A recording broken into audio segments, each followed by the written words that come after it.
Yeah. In touch. I'll be looking the past. Yes, yes.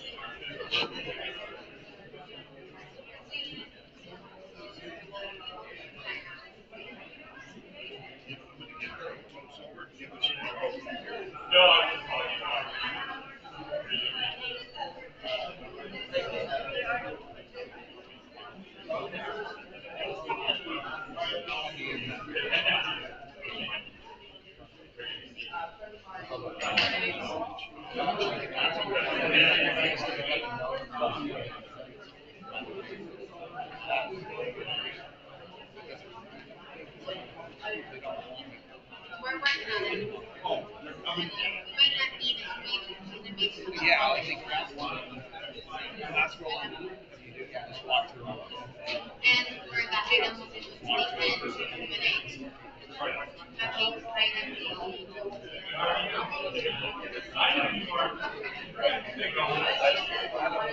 Yes, yes. He's getting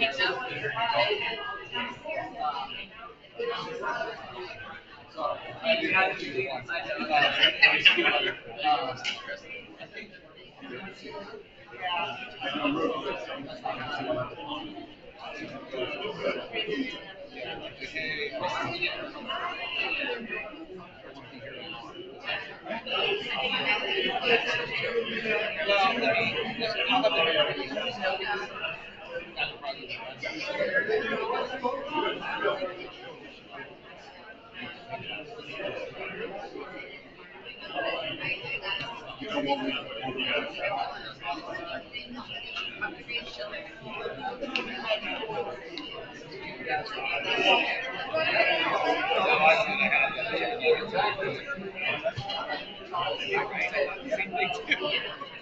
Now, that's a relative scale.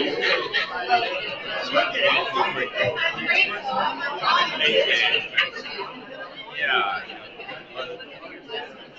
Yeah. So, it kind of helps. That was really cool. Yes.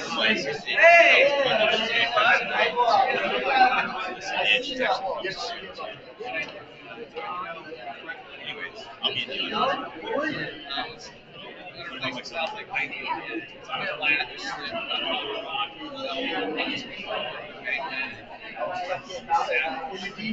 so we got only about 4 miles. So we just need to let it carry me out in the garage and yeah. Which I seen right now, like IG, and I was like, right now. That's why I'm like, the heck, and I never spoke about this last week.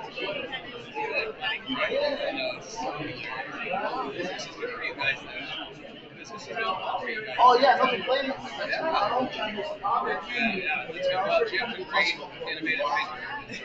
That's my council. I love it. Looking forward to it. Yeah. Yeah, that. Yeah. Glad we ran into each other. I got you.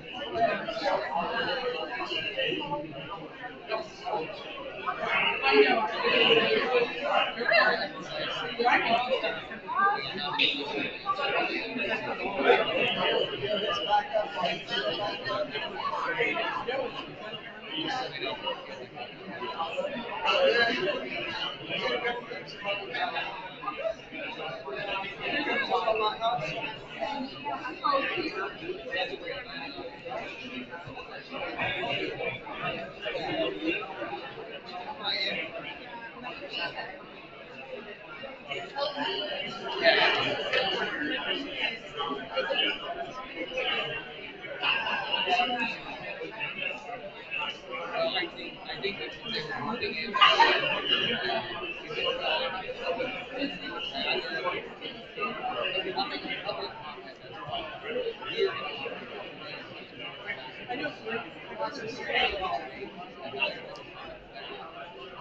I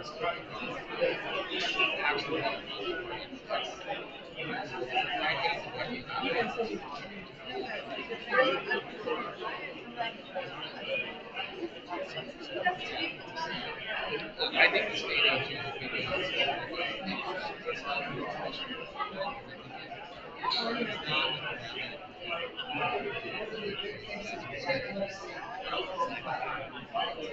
it's complicated enough.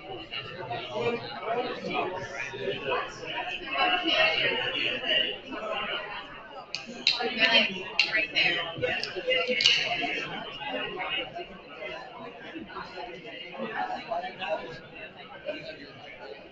Huh? I'm sorry, I'm not going to be able to. I'm next to my TV. You're good. We got you here. I don't want to be. I can be like Eminem. Yeah. Freestyle.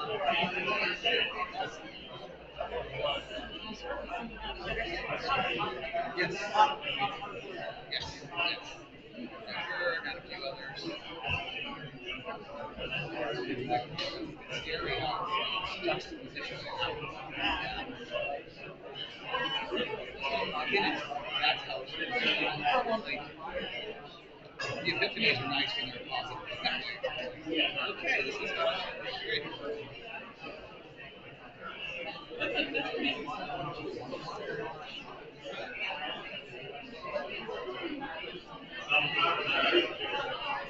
There are no cards, but there will be an opportunity.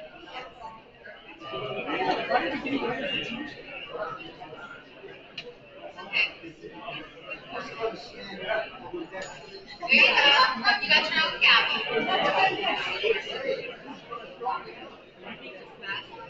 All right, hello everyone. Thank you so much for coming. I'm going to start guiding us to take a seat, and then we have a space up here for our council members as well. And we'll be getting started shortly.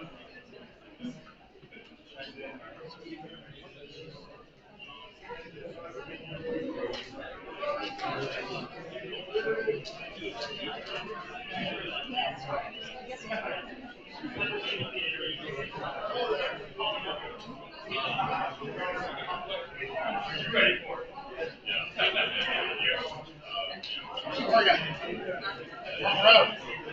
With the troublemakers. That's right. Right. See ya.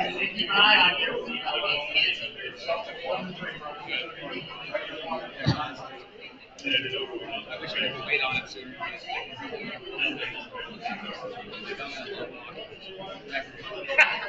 All right, to be respectful of the time and to protect as much Q&A time, I am going to be calling us to order in a moment. So I do encourage members to go ahead and take a seat so that we can get started. Tonight or tomorrow morning. Appreciate that. Yeah. Well, first of all, thank you all so much for being here at different time. We expect a few more members to start coming in. I know someone texted they were in traffic, so we hope to have more members join us. We do have this being recorded, so the recording will be shared with members of the community afterwards. So as we all take a seat, I do just want to frame this meeting a little bit. We do have to call this meeting to order because we have more than a quorum here tonight. So for that formality, that's a requirement for us. We'll be calling it to order, and then I'll explain a little bit about how the meeting will take place. So I'm just calling the meeting to order at 6:09 p.m. It's being recorded as noted time. If you took the agenda, you'll notice that we do have a public comment period. I want to clarify what this section means. These are items, public comment doesn't allow us to do a back and forth, but if you want to provide a public comment, you're welcome to do so. But I want to let you know that we are going to do our best to protect the last 30 minutes of time or more just for Q&A, because it's important to have this as an opportunity for you to ask questions directly so that we have the opportunity to respond. But I want to let you know that there is a public comment period first, and then I'm going to, we'll do introductions, and then we'll do the presentation. The other thing that I want to point out is we're going to do our best to have this just be a community gathering. This is what tonight is all about, for you to come together, for us to come together, share a little bit about the state of the city, and answer some of your questions, and then give feedback, because this is just going to kick off a little bit of future opportunities for us to share more information with the community to come. So with that, I do want to see, I didn't notice any public speaker cards, but is anyone interested in just placing a public comment? Once again, it's limited in time, and there is no back and forth, so we won't be able to have a conversation about your question, but we'll take that public comment. So I see two hands here, I'll take Mr. Ulrich, and then Ms. Chavez. I did, at 6:09 p.m. And I apologize, before we do public comment, if I can just have the introductions for members of the council, so you can introduce yourselves to the members of the community.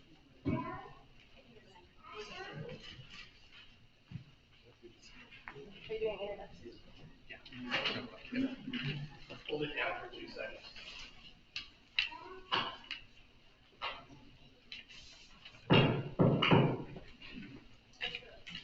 Evening, ladies and gentlemen. Yours truly, Mario Derulo, from City Council member. Hello, everyone. My name is Princess Washington. I'm Mayor Pro Tem for the City of Suisun City. Good evening, everybody. My name is Amit Powell, City Council member. Good evening, everyone. Jenny Dawson, City Council member. Hello, everyone. My name is Elma Hernandez. I'm the mayor of the City of Suisun City. And I am Brett Verbula, your city manager. So with that, we're going to go ahead and just take a few public comments, starting with Mr. Ulrich, followed by Ms. Chavez. Is this on? Yep. Steve Ulrich, Suisun. My first comment, I'm sure tonight's going to involve majorettes. And I'm sure there's been heard countless times that we're going to need an extension of majorettes. And I told the majorettes committee the other day, I said, as it stands, I would say no. Because I've watched it, in my opinion, it was abused 3 years ago. I thought the mayor took a lot of money and put it to new hirings. Anyway, I just thought it was misspent, and I didn't trust our government anymore. What I would like to see, if you want to come forward with it, and also I would not vote yes unless these 4 council members are part of it. I would like to hear some restrictions. I would like to hear some assurances that that money will not be hijacked. What I call hijacked again, misspent, misappropriated, which led to all the worst of the problems we got today. 3 years ago during the COVID, we went from bad to worse because of our spending decisions. Instead of keeping the infrastructure, we expanded it. That's enough of that. But I would like somewhere along the line to hear some assurance that it won't be repeated. Thank you. Thank you. Ms. Chavez? Good evening. My name is Michelle Chavez. I live on Humphrey Drive.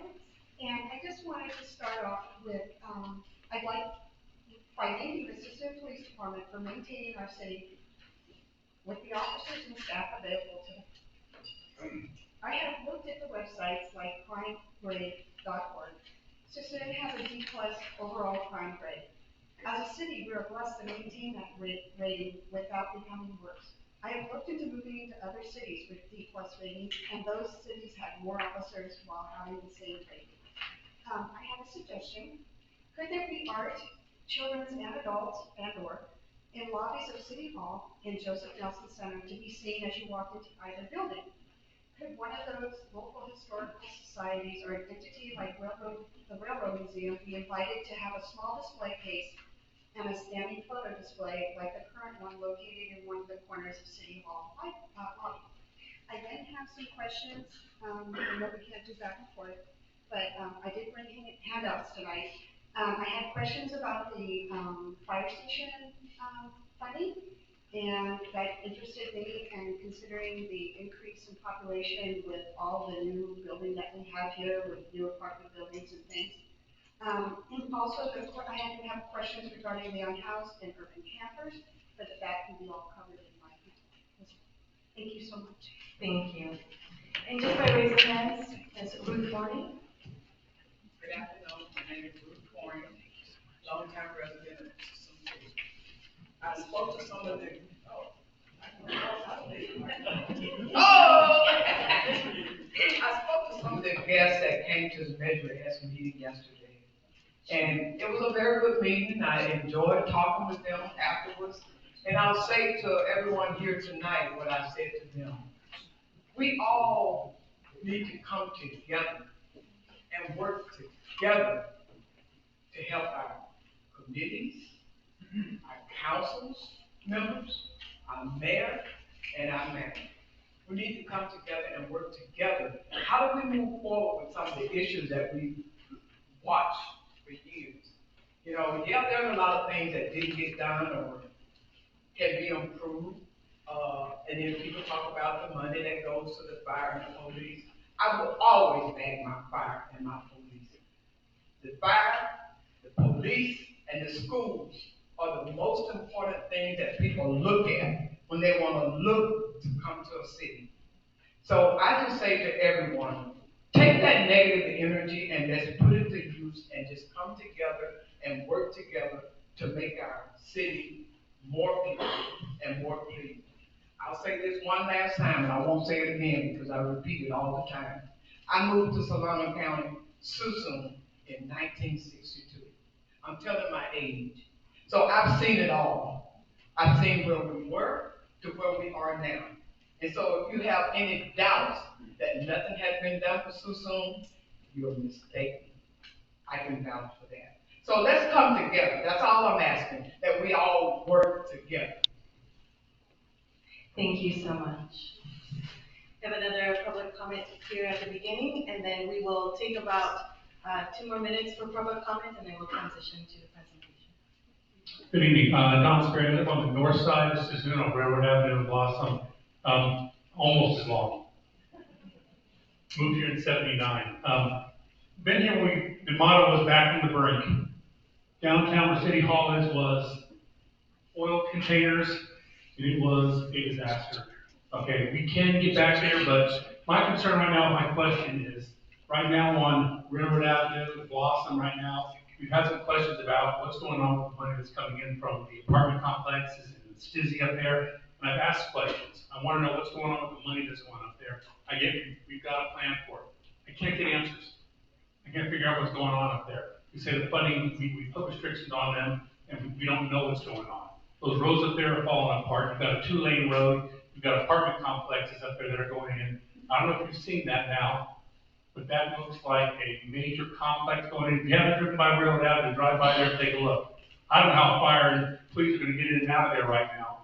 It is going to be a mess for you guys, and I feel bad for you guys. I really do. It's going to be difficult unless there's a major plan. It seems like the citizens are being left in the dark as to what's going on up there.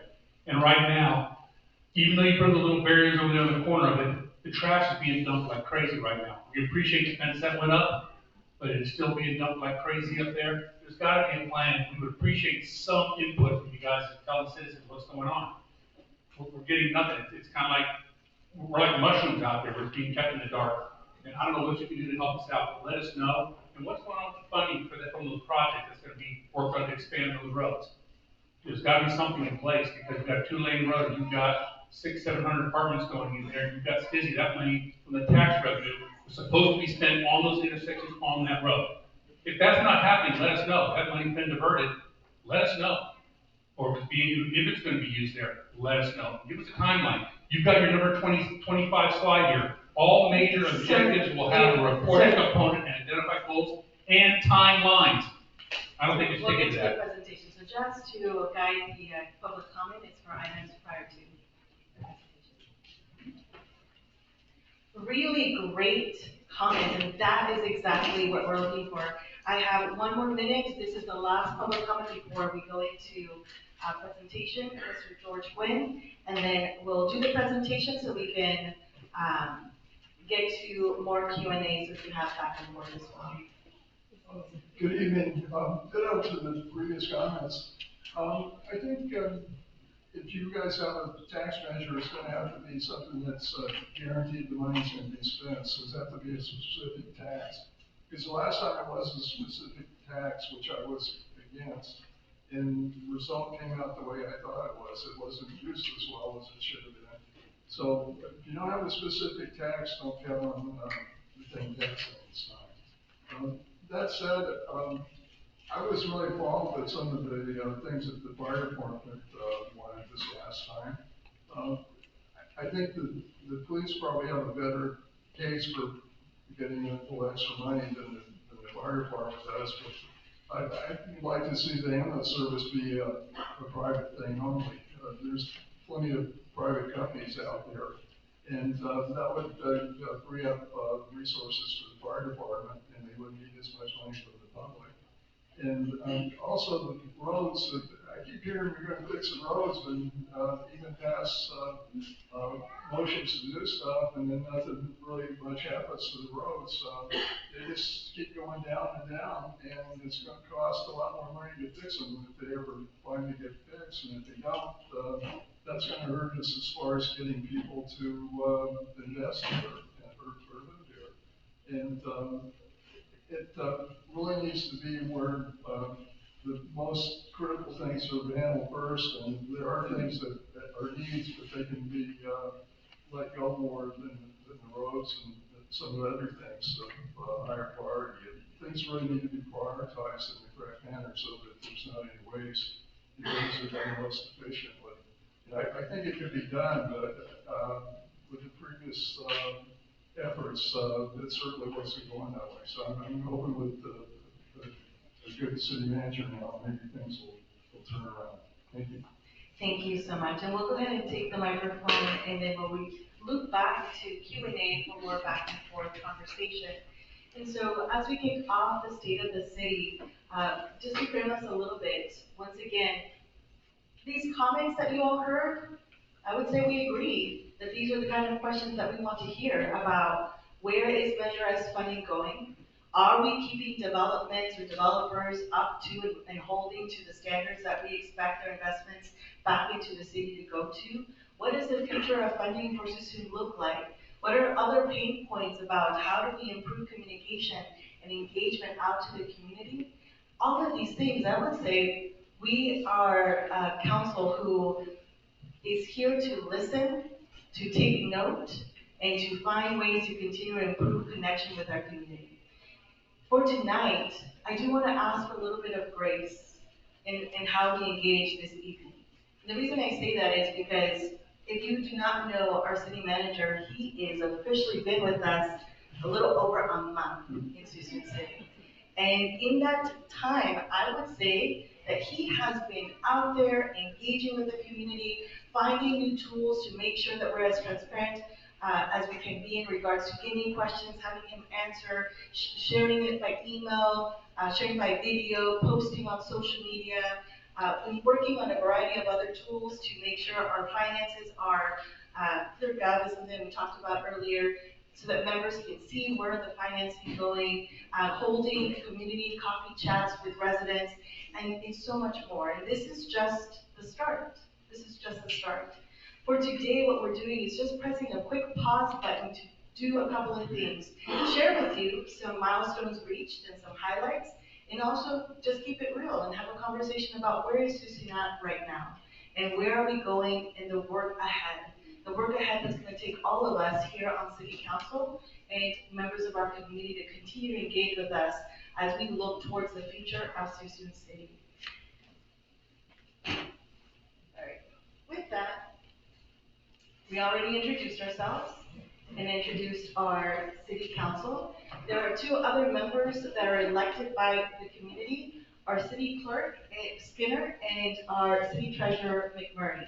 Their roles are also to be very recording our finances and the record of the meetings for the city. That stays with the community, and they are also members who are elected to serve public service with us.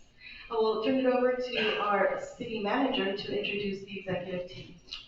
Thank you, Mayor. I appreciate it. And if you are in the audience, as I call your name, if you could just stand up so the public can see you. These are the members and the leaders of the departments that you see and some behind the scenes that really lead all the work that happens in our great city. And so I want to recognize them. Police Chief Aaron Roth, Fire Chief Brad Lopez, Finance Director LaQuinda Deal, Development Director Jim Bermudez, Parks, Rec, and Marina Director Chris Loftus, Public Works Director Nue Wu, Human Resources Administrator Christina Penland, and our IT Manager Roland Roberts.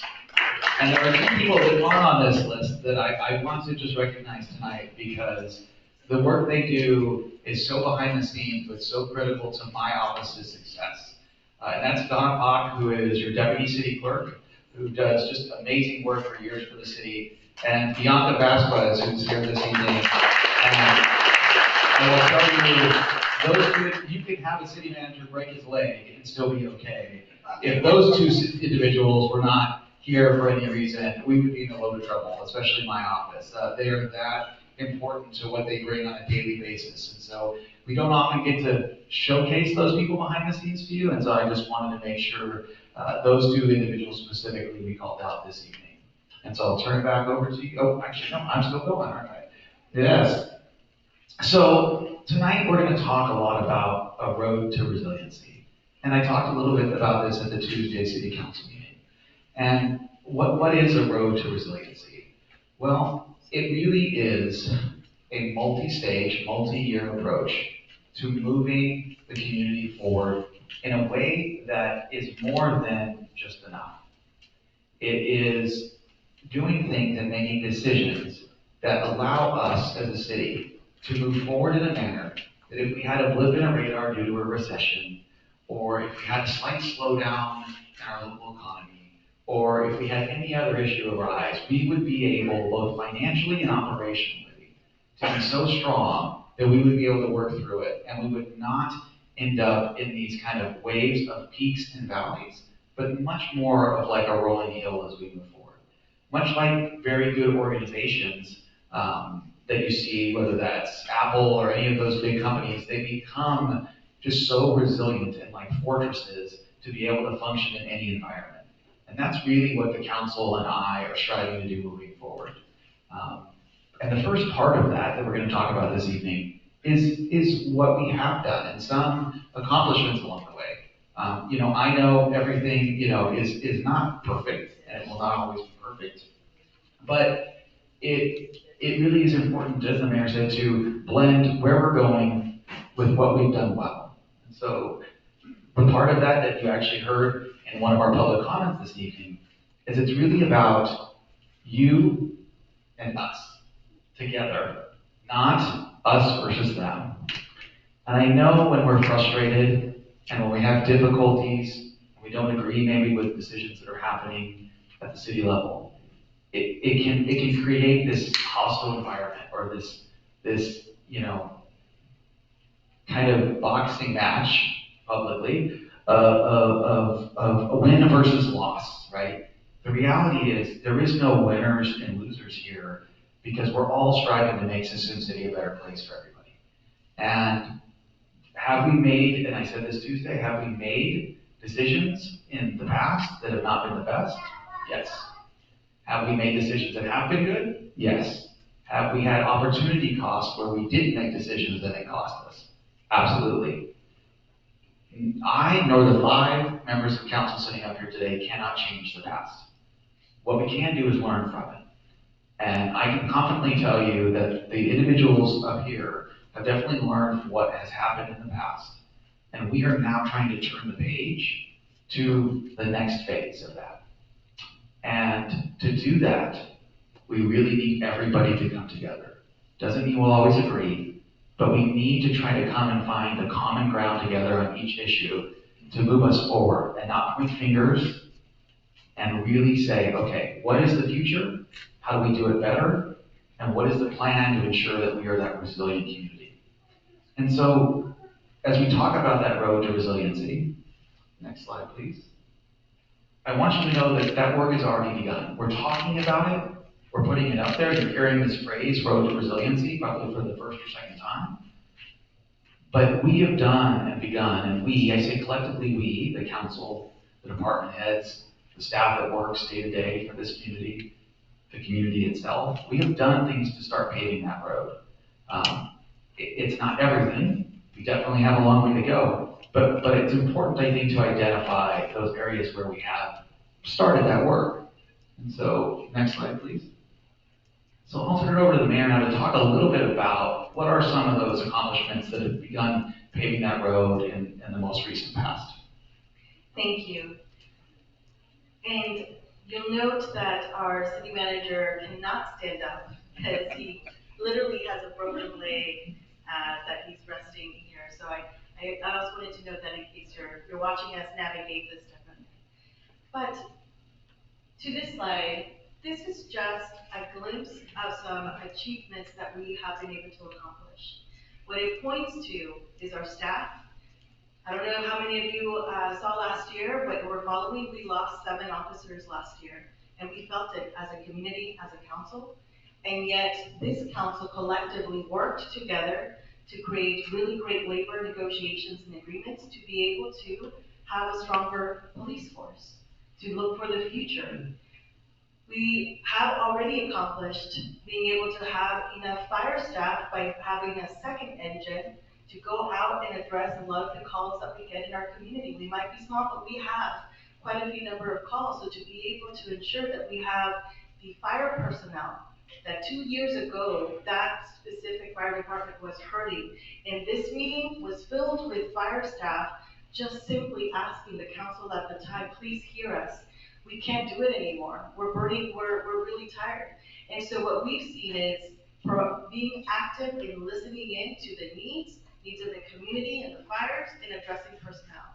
We've been able to save funding almost $500,000 on transportation alone by switching over to a model of microtransit. And that is continuous work. We're receiving 3 new buses for us that will continue to help support getting members of the community from one point of the city to another, and then to 9 places in the city of Fairfield, mostly healthcare locations and areas that have been important for community members to reach to so that they can navigate other parts of the community. Why are those pieces important? Just to note them really highly is because they've taken a lot of willingness from the council to shift where the direction is going for Suisun, creating accessibility, supporting staff members, listening into areas that were of concern. Homelessness has been a top issue for us. We have had 2 forums right here with the house full, having our members from the service providers, from the regional board have come out to actually present to the members of the community, whether it was that first one where they provided some insight about the journey of addressing homelessness, to the most recent one where the chair of the Capsolano board came directly to also provide updates here as well. And so just to point out a couple of things where we are listening in and addressing some of those changes, including making and empowering accessibility to the community members. Many of the members are aware of My Civic, which is this app where you directly put in your questions and have those questions addressed by members of staff. Sometimes it's that light is out, it needs to be fixed. So it cues our public works to go out and fix that specific light. So you are empowered to also address the specific issues. We have a council who is active in the community and going out and engaging regularly to attain feedback and then present those questions over to our city manager so they are addressed in a timely manner. But we have a ways to go. So this is just a point in time to say we have been engaging our community, we have been empowering our staff members with tools such as a fire engine that's here, that's a Type 5 wildland Type 5 engine, which helps us to get into locations that we weren't able to before, and to address houses closest to wildland or closest to the marsh area. And so those are important investments that we've made. We've also received a new back truck for our Public Works Department. It's allowed them to be able to more easily and effectively go out and clean all the hundreds of miles of sewer pipeline throughout the city. 2 years ago, I tracked how many complaints we received around flooding throughout Suisun City. This past year, we did not receive any. And that didn't just happen. It was being proactive in the efforts that we are doing as a council and investing in the places that we can support members of staff and also listening to the needs of the community. We also invested in equipment so that our Public Works Department can also patch up potholes easier, more effectively as well. We cannot necessarily add more staff, but we can provide the tools that they need to be able to patch up more effectively. So these just highlight a couple of different milestones that we were able to reach this last year. And I do want to invite the council at this time, if there's anything that resonates in your mind that you're like, oh, you forgot to mention this, I want to invite you as well.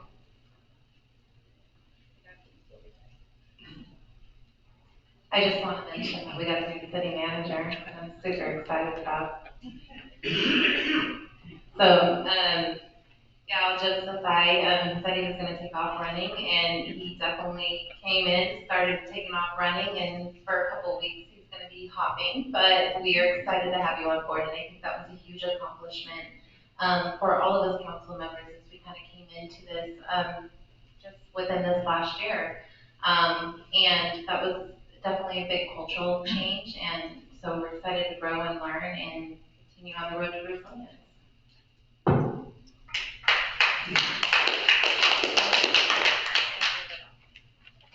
Hello. I'll echo the comments that my colleague made here. Tonight's more about you guys. I want to listen from what the residents, the business community has to say, and how do we take that back for policy making, that when we look at it, we try to look at it from the lens of every resident. I know it's hard to please everybody, but we're here to listen to you, so tonight I'll be doing a lot more listening than talking. So thank you for being here. Can you guys hear me? Okay, cool. So I echo the sentiments of the council, but I do want to state we did come in about a year and a half ago. And just to be a brief background, we did have a vacated mayor. We had our mayor pro tem step up. We had a 2-2 council for quite some time, leading into it from COVID. And I will say with full confidence that we do have a council that is here, united, and really wanting to help the community. And I think that alone is the step in the right direction. Because when you have a full council, decisions get made. And when each and every one of us are engaging the people directly, as I'm sure you all know, we are very reachable, we're very down to earth, boots on the ground individuals. And that's where it starts. But again, we can do nothing without you all telling us, what do we need to do? How do you weigh in? Looking at the topics ahead, and how do we change the direction of this city? So the fact that everyone here is here and present, that shows that we are on the right track. So thank you all for being here. And I look forward to hearing from you guys. Good evening once again. I just wanted to add one of the accomplishments of the city with respect to its operations is the presence of ERP, Enterprise Resource Planning Software, which made available the upgrades using technology with respect to automation in order to make efficient reporting, monitoring, and reporting of all transactions. Now, the other thing which is in line with what my colleagues have said, you may have noticed that beauty has now encompassed the council. And as the head of the Beautification Advisory Committee, we'd like to continue getting your inputs from the members of the community through our Beautification Committee members who are now representing the 6 different quadrants of the city. We won't be able to come up immediately with a beautification plan, but with your help, we hope to be able to accomplish that in the very near future, getting as much direct information from the community on how they feel the city in their community first will be able to achieve beauty, cleanliness, safety, and everything else. So let's continue to work together, and hope that we get as much information, inputs from you guys, so that we can work together to make Suisun City as great as it could be. Thank you. Thank you. And this is your council community. A lot of individuals that are really committed to making a difference for Suisun and committed to listening to you. In our highlights, as I transition back shortly to the city manager, a couple of things that I also want to point out is things that we're looking to, we've already accomplished, like moving some of our development forward, being able to use Tractor Supply is a little delayed, not on us, not, on them, but they'll be opening hopefully at the end of June or sometime this summer. So Tractor Supply is coming. We have diversified the inventory of housing in Suisun in multiple ways. We have an affordable housing unit in the Marina Village apartments. We have 71 market rate homes towards Cordelia Road. We have the first luxury apartments in the Lawlor apartments off of Highway 12, and we have new market rate apartments off of Blossom Avenue. Our role is to also diversify the inventory of housing to meet the needs of our community. So businesses are coming. We have diversified the number of events that we also host in our community to celebrate the diversity that is Suisun. What you see in front of us, what you see in front of you is a council. It's one of the most diverse councils in Solano County. Collectively, we speak 6 languages: English, Spanish, Hindi, Farsi, Tagalog, and French. So this is something to be really proud of. And yes, Suisun City went an entire year without a full council, just 4 members. And so this April, we completed the first year as a full council, and we have much more work ahead.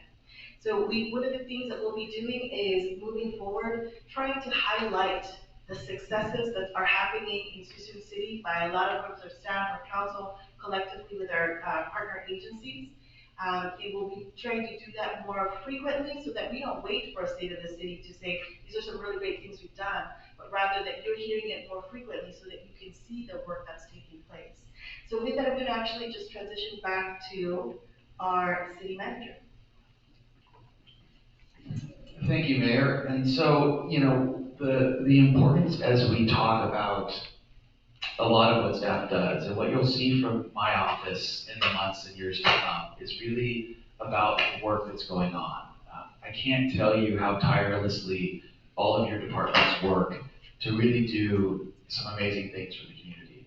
As we talked about at Tuesday's council meeting, they are doing all that they can do with what they have, but there is gaps there in the amount of people that they need to do and meet your current service level expectations. And that gap, as I talked about on Tuesday, was that the service level expectations are here, rightfully so, but the ability through the resources we have right now is much lower. And that gap, is not huge, but it's pretty significant. And I will tell you though, that has not stopped your staff in all the departments working as hard as they can to still try to meet your community expectations. But it really does come down to a numbers game. And what my job will be is to work with the council to find strategies to talk with the community, as the mayor said, to close that gap over time. But it's also to show you the work that's being done. We are all very busy. I have a family, you have loved ones, you have things you love to do. So many times I don't think we realize in communities what all gets done to make the community look like it is. And so my job is to really showcase as much of the work behind the scenes that's going on to all of you, so you are informed as community members of what is your dollars actually going to. What is the $27 million in our general fund really being spent on? I can tell you, I can articulate it in graphics, but I think you really will get a better sense as I show you. I show you videos of the work being done. You see the faces of the individuals doing the work. We talk about projects that will be completed. As the mayor said, we still have a long way to go, but a lot of great things is happening with the staff that's working for all of you. And so you'll see those showcases from me in the coming weeks and months and years to come. And I just am excited to show you that work because I think a lot's been happening, but we have not pressed up that staff from below to really put them on a pedestal for the great jobs they do. Turn it back over to you. Sure. Yeah. So we talk about this road to resiliency. So what makes up this road? What are some of those kind of key qualities? And I will walk through them kind of somewhat quickly here, and then the mayor will kind of go through kind of each one of these in the slides to come. The first thing when we talk about a road to resiliency is transparency. And that is such an important thing. And I know that word is tossed around a lot in government. But what I can tell you a little over a month into here is that every single one of the members of council, individually and collectively, have stressed so strongly to me, even before I signed my contract, how important transparency is to them. Whether it's good or bad news, they were very clear. Brett, you need to be out in front of the public and let them know what's going on. And, you know, part of the reason why I think this dynamic is going to be so great between the six of us is that I'm okay having a tough conversation. I would rather have the great conversation about the wonderful things, but that isn't the reality that we can be perfect. And so you will hear, as I talked about showcasing the staff, you're also going to hear sometimes when things aren't going too well. And I will give you a solution, a pivot that we might be taking to help that. But I'm okay at times saying we don't have an answer for that. That solution hasn't been figured out at this time. Here's where we think we're going to go, but we're really missing the boat on that. We have to be comfortable as a city to tell you that, because that builds the trust between us as a community and a government agency to be able to move forward together to really tackle some of the difficult things. The second piece of that, as I talked about, understanding the past in order to reframe the future. It's not to point fingers at people that made decisions or didn't make the right decisions or were complacent in decisions, but it's to educate us and the community on what went well and frankly what really didn't go well. And how do we put in place systems, people, policies that some of the council members mentioned to not repeat the past in those bad ways. And so as hard as it is to let go of that past, I will tell you it is going to be so important to our future that as a community, we let go of it. We don't forget it. We know it's there. We know what avenues we took that caused it to not be successful. But we let go of it to allow time for this Council of Five to show you what they can do in the coming months and years to really move our city forward. So the third leg of that road to resiliency is that clear and unified vision. And as you heard from some of your council members, this council, and why I was excited to come here, is very unified in what they see for Suisun's future. They may have slightly different ways of how to get there, but the general message, ideals, values around that are collectively very consistent. And that is a rarity, I will tell you, in this day and age in politics. But it also is awesome as a city manager to be able to work for that, because it really will allow me to be able to use all of my skills, my executive team skills, all the staff member skills to the best of our ability, because that vision will be very clear of what they want me to do going forward.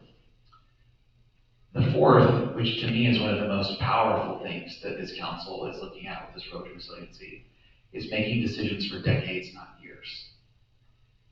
It's really easy in the world that I work in local government, definitely in state, and you see it all the time in federal. Decisions are made either for election cycles or just to do enough to fill the bucket. But it really is a moment in time. And those decisions do not last. We're dealing with some of those today here in Suisun City. And we want to take a different step. We want to look at a plan that will create that resiliency that is good for 10 years, 15 years, 20 years, and beyond. It doesn't mean you don't have successes along the way, but those decisions are done in a way that allows them to either grow in the future or really be able to be maintained in the future, depending on what it is, to allow us to see that success. And so that is really an important mindset change that I think is happening right now, and has happened with this council sitting up here. And the last piece is the accountability and the metrics for the objectives we put forward. That is an absolute need. So when we talk about strategic planning with council, when we talk about the economic development strategy plan, what you're gonna see is there's gonna be dates and goals and metrics on what success looks like and how I report back to the community and council on that. That's how part of the way I'm held accountable to do my job. And why is that important? Because many times in government, we, generically speaking, do all of these wonderful plans and they sit on a shelf. And no one's held accountable to the opportunity costs that were missed or the actual costs that we didn't implement pieces or all of the plan at all. And we are not going to do that up here. When we put forward these plans, there's going to be clear ways to come back. And some of that time might be, hey, we missed this goal, here's why, and here's how we're pivoting to try to achieve it in the next 6 months or whatever the answer may be. But we're not going to shy away to being held accountable. That puts trust again in you as community members. It allows the council to hold me accountable to do my job, and it allows me to hold the department heads accountable to their jobs. And accountability is not a bad word. It's not putting your thumb on someone. It's a mutual respect to get something done. And that's really what that fifth and last leg of the road of resiliency is.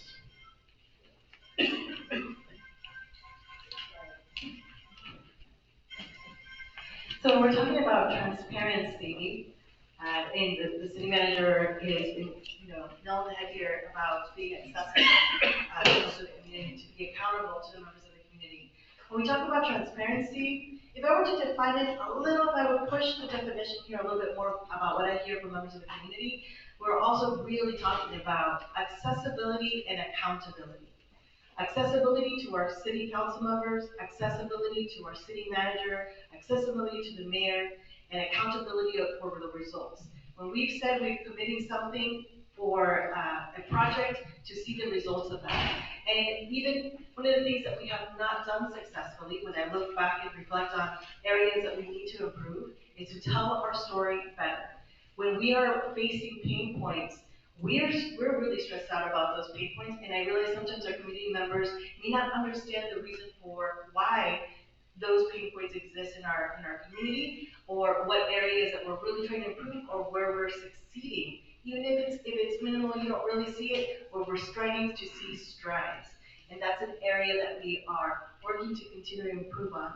The other thing that I want to quickly mention, as the city manager talked about, looking forward to making decisions that affect the future decades, not years. Before I continue, want to recognize in the audience we have Supervisor Williams, who represents us here as well, former city council member and mayor pro tem of Suisun City. And I think if I look at you, you would also agree that this council and the council you served on inherited a lot of the fiscal problems that Suisun City has. And we cannot correct that in 1 year cycle, but what we need is that long-term vision of how we're going to fix those issues for Suisun, so that future councils are not facing the same issues either. In creating accessibility, in transparency, is for you to see the finances of the city, for you to have access to those questions from the city manager. At City Hall, I have office hours almost every day. When I'm there, the request of staff, and they know, is that administration door is open so that members can stop in and just ask the mayor questions. It does come with additional support, as I've learned that sometimes we have members that need to be available to assist if there's something that's really straining a community member that we need to resolve right away. And so being able to be accessible to the community, though, is key. And the city manager knows this. I just say we just need to keep it real. Our community members want to know what's going on, and they deserve the answers to their questions. As was mentioned, as I just quickly touch base on really good intention decisions made in the past. I was studying the finances of Suisun City since 2014, and it tells a story that since 2014 they were identifying structural financial issues in the city. Because in 2012, what was called redevelopment money went away, and that really funded a lot of the programs and services in Suisun. So when that money went away, it created a gap. And so the council made a decision to come to the community and say, we need your help. And that is how you heard it before, Measure S was helped to be passed, because it really needed to support the funding and fiscal gap that the city has had for some time. But we're not here to have these short-term fixes. We're going to learn a little bit more about where we're going. So I'm going to pass it on to our city manager. Yeah, and I think there's three buckets that I think really will resonate with, I think, a lot of the community that we really need to focus on. And that's development targets, revenue targets, and expense controls. If I had to boil it down to really three core areas, that is where we need to have strategy, we need to have accountability, and we need to identify what success looks like in each of those. And that is where we're moving towards. And do we have that today? No. But has this council directed me to put actions in place to start those processes? Absolutely, yes. And as you will see, starting in June through probably the remainder of the entire calendar year, we will be doing community and council events related to those three areas to identify those strategies with council, to put in those metrics and accountability, to hold ourselves accountable to all of you in the community. Sure. So when we talk about a united vision, and I talked about how excited it is to work for a council that has a united vision, I can tell you, it doesn't mean that all 5 members will always agree up here. And that's a good thing, because that dialogue is really how we get the best results. But when we look at that road to resiliency and where it needs to end up, I am confident that all 5 of these individuals want to get to that same point at the end of that road. And that may seem overly poetic, but it is really not consistent in today's local government to have that. And I can't tell you how great a gift it is as community members that you have a council that is so dedicated together to that final vision. It will make the dialogue about how we get there much more fruitful. It will make us have better compromise throughout the way. And the end result and the winner of all of that is Suisun City. And that's what's pretty cool about this, is that you all in this community will end up being the winners of that approach. And so I'm excited that that unified vision and approach is already sitting up here. And I just cannot tell you how excited I am for the work we're all going to start doing together to really showcase the details of that vision. And part of that road is to emphasize our economic development, to have study sessions with the council and with members of the community so that we understand specifically what your needs are, and we are guiding the policy making for that direction. And also we will have a strategic planning session coming up. We have consultants that are going to be working with us to put in that long range view into play. So we are going to be building a strong foundation. That's our goal, so that we can leave something really strong and lead Suisun very strongly as well. The other piece that I'm going to transition us very quickly, I just want to start moving us because I want to save that Q&A time, is that we can't be short-sighted. It's just not enough the decisions which we create the same issues to arise years later. So one of the things that we're looking is with the consultants' work, is helping identify where has Suisun City missed the mark, and how are we going to work towards ensuring that we don't in the future. And so that's going to take a lot of really critical conversations to take place with our council and our community. I think we're going to transition to. I'm going to move us straight here, because what it will require is a multifaceted approach to where we're going. And so what's important about this graphic and why it is intentionally a circle is that the approach that we're taking is never ending. So we will have success and we will define what success looks like, but that progress, that approach, that continuous improvement can never stop.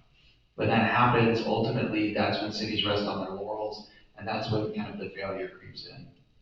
I always use the analogy of BlackBerry.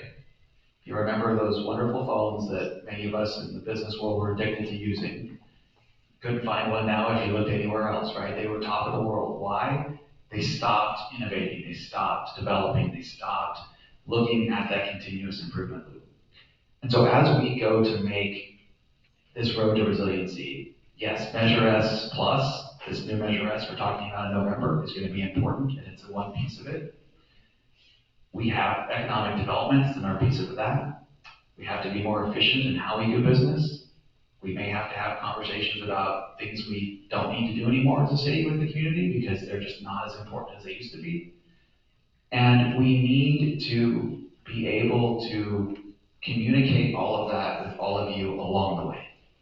Not wait till the very end, or as the mayor said, states of the city, or budget hearings, or all these big events that are very important. That is actually not the time that we want to have those conversations. The time we want to have those conversations is as these things are occurring. Why is that? Because that allows us to pivot if necessary, right? If there are significant shifts in the council's desire because of new information, or the community's desires, we need to be nimble enough to adjust and not so rigidly stuck that we can't pivot as a city to benefit our community. And so that's why it's a circle, that's why it's multifaceted, that's why you'll hear me talk about this continuous improvement over and over again, because it cannot be never ending. It is, pardon me, never ending. And that is, I think, where when we look at the past and we talk about areas that we may have not succeeded, it's because I think we passed the measure a while back and we thought, hey, we're done, we're good, we passed it. And that was really the beginning of where we are today, right? That spiral of not really maintaining that resiliency and starting to move in a direction that's now causing us to have to relook and then kind of repivot and move us back in the direction we need to be. Speaking of Measure S, so I've done a lot of tax measures in my day and been a part of them, and I can tell you I understand the frustration because different councils usually pass the measure versus councils today. You have a variety of city managers that may have come through, and either the message or the intent of a measure, specifically the general tax and not a specific tax, can really get lost either in translation, operation, or just plain not gone where it should have over time. I will tell you, I think here, it really is important to note that, again, council cannot fix what didn't or did happen in the past. But we cannot let that be the reason why we stop in the future, in the present and the future. It does require trust, and I know there isn't a lot of time to gain it before November. But Measure S really is going to be the first leg of this multifaceted plan that we collectively up here want to take to improve Suisun City. So currently, Measure S gives us about $3.8 million a year in tax revenue.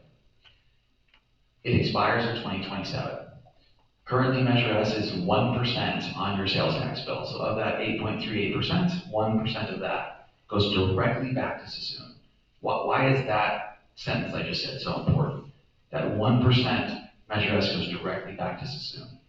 Because most other taxes that you pay, including the normal 1% sales tax that's in everybody else, gets put in this big pool, and I won't bore you with all the swaps and moves of the sales tax, but it goes in this county pool, and then basically our size of that big pool is the piece that we take off. And so we only get a small portion of that. But when we do these local revenue measures, that 1% you're paying against your bill on something comes directly back to your community.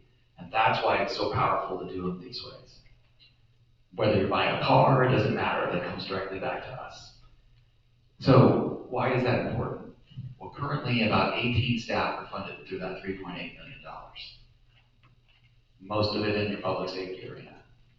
And so it's real work that's happening with that Measure S. And I get we maybe have not told that story well over the years, but,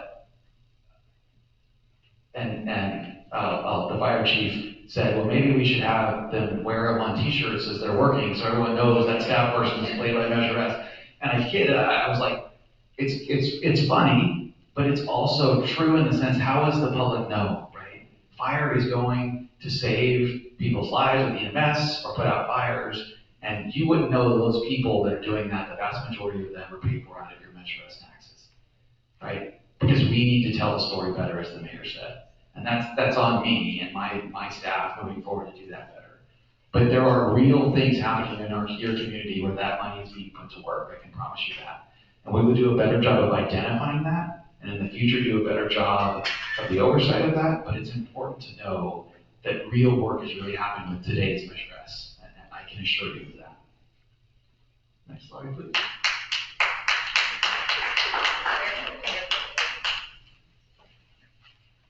So I will begin this and I'll turn it a little bit over to the mayor.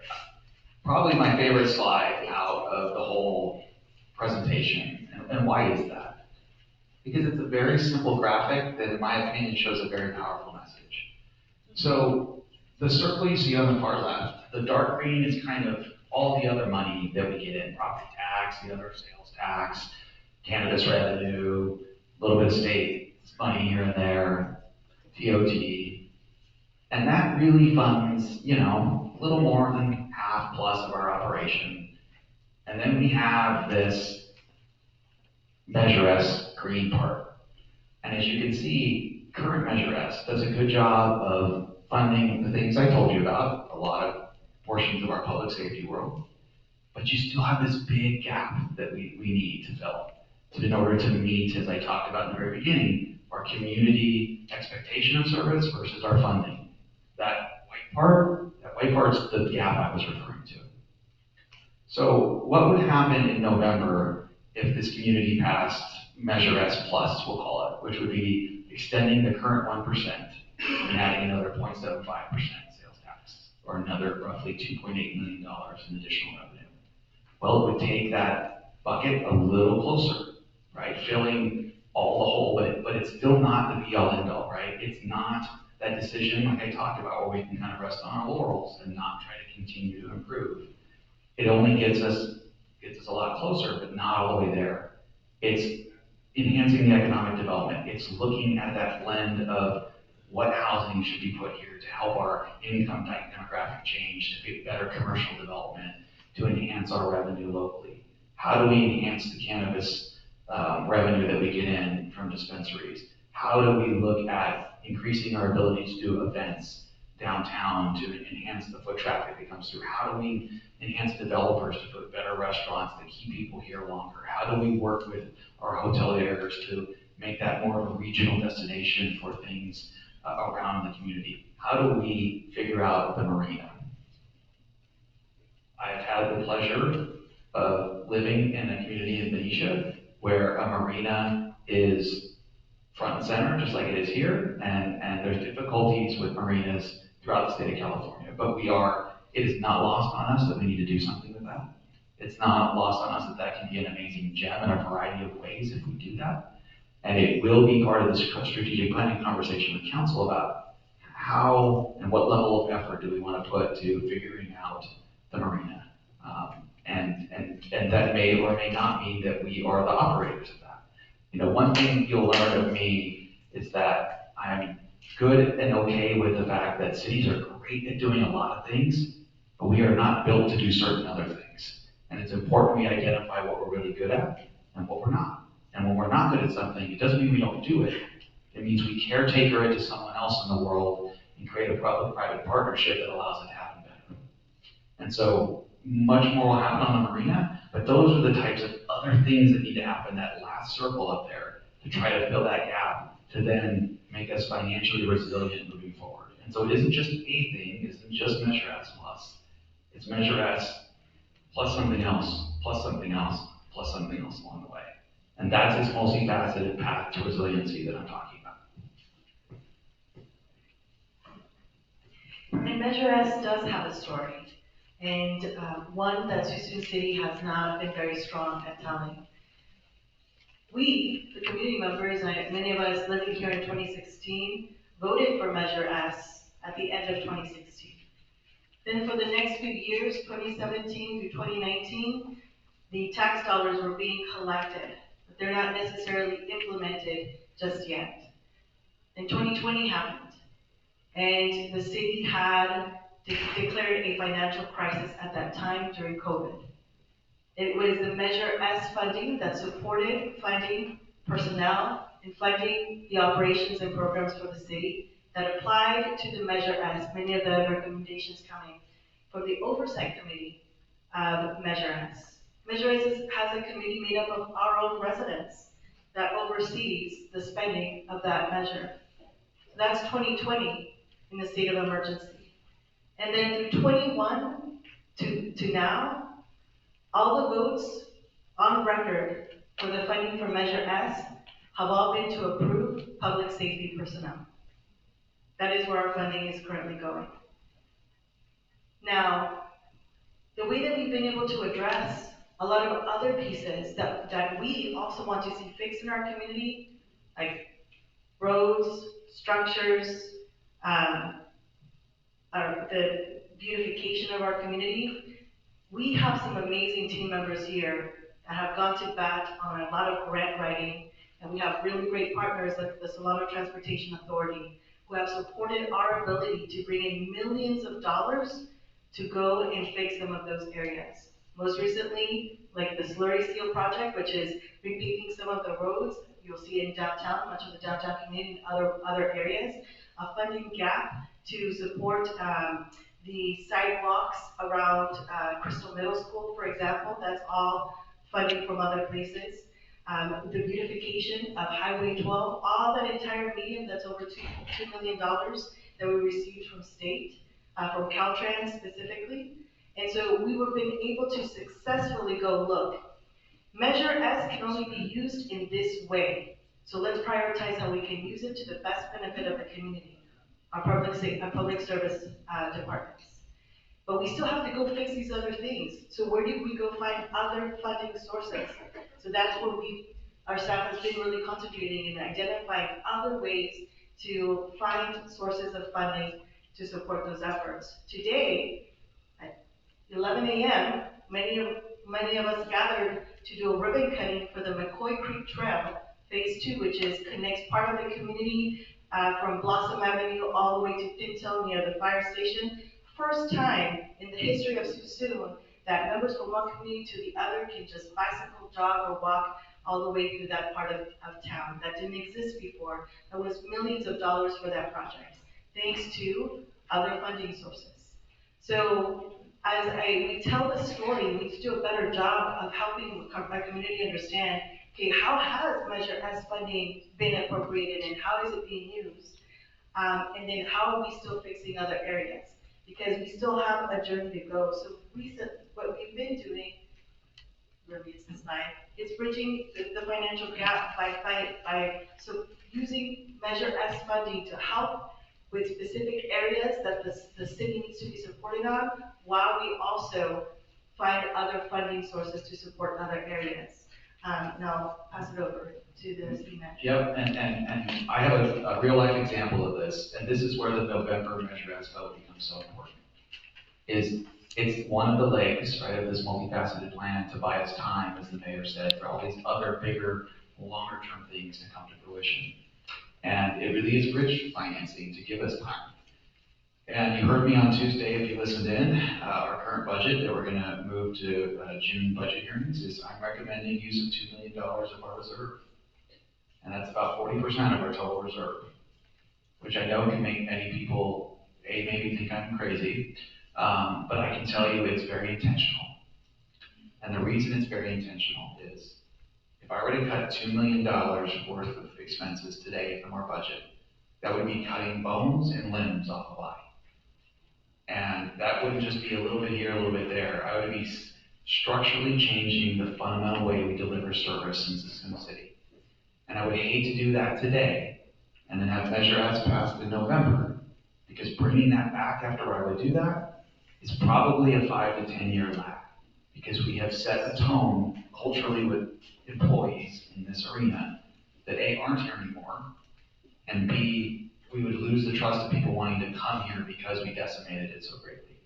Is it a risk? Absolutely. And I'm putting that risk out in all of you in the community, that you believe the 5 council members up here and myself, along with your executive team, will do business better, will be more transparent, will show you the way to this road to resiliency.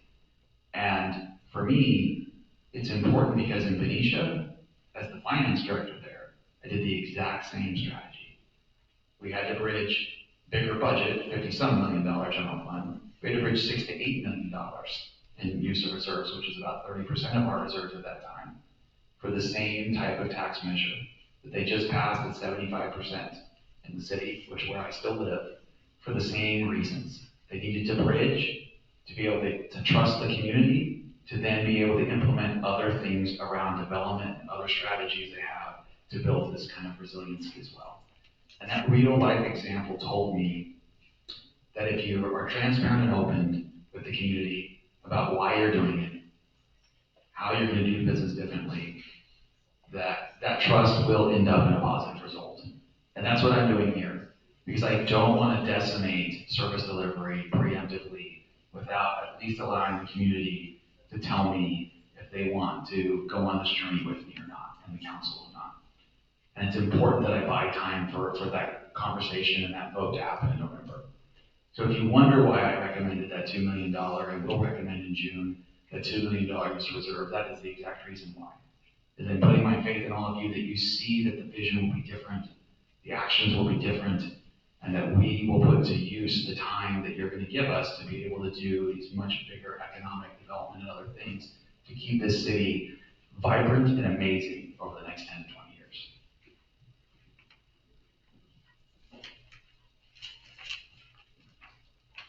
Someone did ask me, what happens if Measure S doesn't pass in November?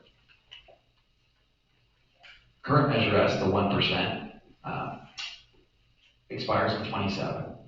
So I would have 2 more shots to try it again. But if that were to happen in November, I would then not have really the ability to go back to the well in the next budget year to use $2-something million of reserves again. And so I would have to start cutting services in that next fiscal year, like I told you I didn't want to.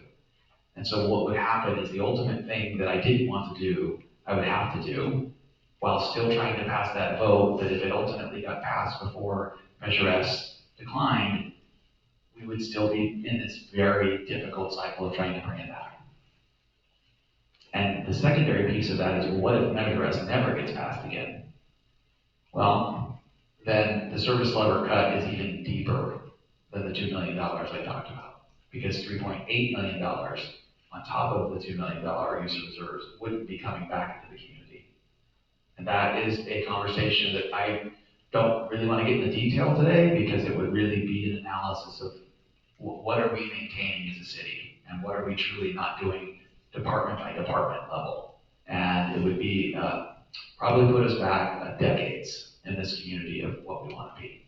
And that is not meant to cast fear. That is meant to cast a reality, a factual reality of just what the numbers and the revenue would be if it didn't happen. And I don't know if we have ever done that with this community. And so, as I told you, the good and the bad, it's my job to communicate that. And I wanted to put both out there this evening as the beginning conversation to many more conversations that will happen around this. So the community understands both sides of passing it and not passing it, so you all can make those informed decisions as we continue to have these conversations moving all the way to November 2024.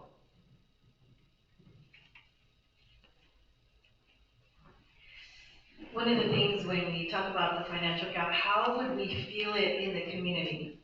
So one of the things that we would feel is the reduction of programs and services specifically. So we need people to go out and do the public works to remove trash, illegal dumping, encampments that we've seen. We need funding for our senior and youth programs. We need funding to take care of our parks and services to the community. So this is where we would feel it directly. The programs and services that we currently have, even at this level, which is not optimal level, but it's a level that we're seeing progress as we continue to work on different ways to bring other funding sources. This is where we would experience it directly. We would not be able to have the staff to support the programs and services, and that's something that I just want to make sure we also understand what that would mean for us. And I'm going to give us about 10 more minutes so we can turn it over to the committee members so we can address questions about the presentation or questions that weren't in here so we can have a conversation together. Some of our key challenges is, of course, meeting that additional 6 to 8 million in annual revenue. That we need multiple sources of revenue. This is why we're prioritizing economic development and looking for other revenue sources. And the cost of staffing, insurance, and general operations. These will continue to increase. These will be the key challenges, some that I mentioned already. Would you like to add anything? No, I think if you want to actually go to the plane slide, I think that would be a good move forward for us. So you'll hear me use this analogy quite often. We need to keep the plane flying in the air while we're improving and making increases. And that means we need to keep the service delivery as best we can at the current level while we look to economic development, while we look to efficiencies in how we do business, so making the engine better in the plane analogy, while we look to fixing the seats inside the plane and making them nicer. Think our parks and landscape throughout the city. We have to fix our, security to get to the airport, think our public safety. All of that is to eventually get to this point down the line where our city's economic change or the vibrancy of our city changes to a path that we can then finally land the plane and get the landing gear down. Right? Because we now are in an economic state where we are self-sustaining.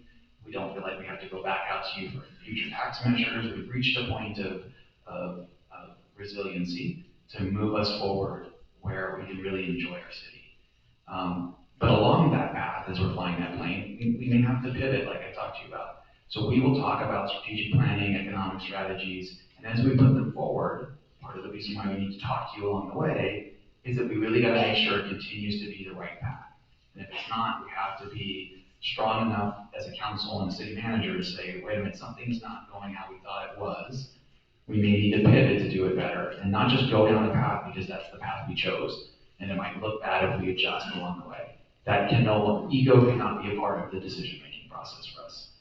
And that's why I'm so excited about these 5, because they are making decisions and want to make decisions for the best of the community at large, not for any individual reason. And that's I think, an important piece to remember as we're kind of flying the plane.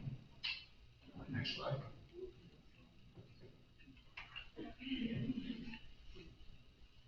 I think maybe the slide in the packet might provide the coloring a little bit better than the one up here, but it takes people to bring those programs and services to the community. And the thing that I want to emphasize, and I would say the council also is very involved in understanding what it takes to bring programs and services to the community. Almost all of us have done shadowing work to go see how does police work, how does the fire department work, how does the public works department work, and to understand the labor-intensive work that's taking place behind the scenes, and also what it takes to deliver those services and programs to the community.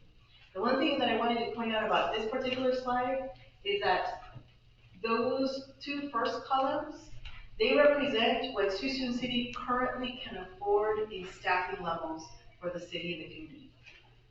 With Measure S, we add this 3rd row. That's what current Measure S provides us. We can, at least at this time, as you heard, most of our funding goes to support the staffing for public safety. But the last 2 columns represent having Measure S plus with a multifaceted approach. That represents extending Measure S with that 0.75%, continuing to look for other revenue sources, and continue to develop. And keeping our development strategy up front and center so that the city council can advocate appropriately for where we want to develop, what makes sense, what's going to bring revenue, and what are the appropriate projects to improve. So that's a lot of the work that we want to think through, and I just want to highlight this particular slide because our staff is really important to us. They do a lot of the work, a lot of unsung heroes, and we want to be able to showcase a lot of what they do for the community, but I just want to emphasize most of our Measure S, actually all of it goes to staffing at this time. But there's more. What does success look like, okay? We've been talking about the financial reality. What I tell our city manager, let's just keep it real. That's the financial reality of Suisun. And it's okay, we've got a council here that's committed to face those challenges head on. And we want to create more of these spaces that we're bringing in community members. Tell your friends, hey, this is what's going on with Suisun, make sure you're letting them know. But one of the things that this particular slide just I want to emphasize is that all major objectives will have a reporting component and identified goals and timelines. I've heard it from members of the community, actually heard it today is, if you make this decision, where is the result at? How come you're not telling the community? So making sure we keep everyone involved in the journey of Suisun. And outcomes and updates will be public and transparent, and progress updates to allow for strategy adjustments if needed before we reach final outcomes. So being able to have a city manager who's saying, hey, we're gonna go after this measure right now. We're gonna go after this measure right now. If it doesn't happen, we still got another opportunity. That's thinking ahead, that's being strategic. But at the same time, making sure that we're listening in for other areas to improve. But what does this work really entail? Or where really are we going? I want to tell you where these images come from. We have a 4th of July video for the community for Suisun City. They came and videoed our 4th of July. We've gathered data shows 15,000 people in Suisun City. This is one of our milestone events. In that video, when I see it, the images of the children in that video stay with me. And the reason it matters, 4 out of your 5 council members grew up here right in Suisun City. At one point, we were the children of Suisun. That's who we represent to, the children that we've grown to be adults. And we are, as adults, having the opportunity to change the story of where Suisun's gonna go, so when those children become adults, the story that faces them, the story of Suisun is different. It's one of resiliency, it's one we've shown proven success, and one that provides them a pathway for them to be even greater than where we've come so far, because we've had some really great opportunities to see Suisun City already progressing. But we can do more, we want to do more, and the work that we do is for our future as well and the future generations. So the work that we're doing is to ensure that the future leaders of Suisun who grow up in Suisun can take the baton and take it to the next level. I'm going to pause us here. This is to kick off a conversation. This is not the full Suisun story. We'll continue to provide those updates to you in the next several months and more. But this is just to kick off and temperature check a little bit of where we are at this time.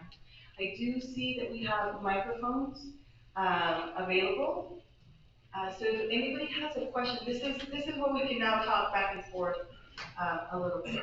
And if you raise your hand, Bianca will come around and hand you a microphone to be able to ask a question.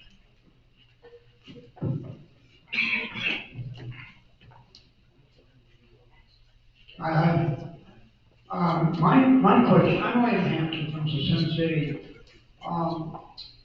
What kind of language are you going to put into the S plus bond that will guarantee that money will be spent in maintenance districts? In Bella Vista Maintenance District, we have a pretty severe shortage of cash coming in from our present taxation, and we need more.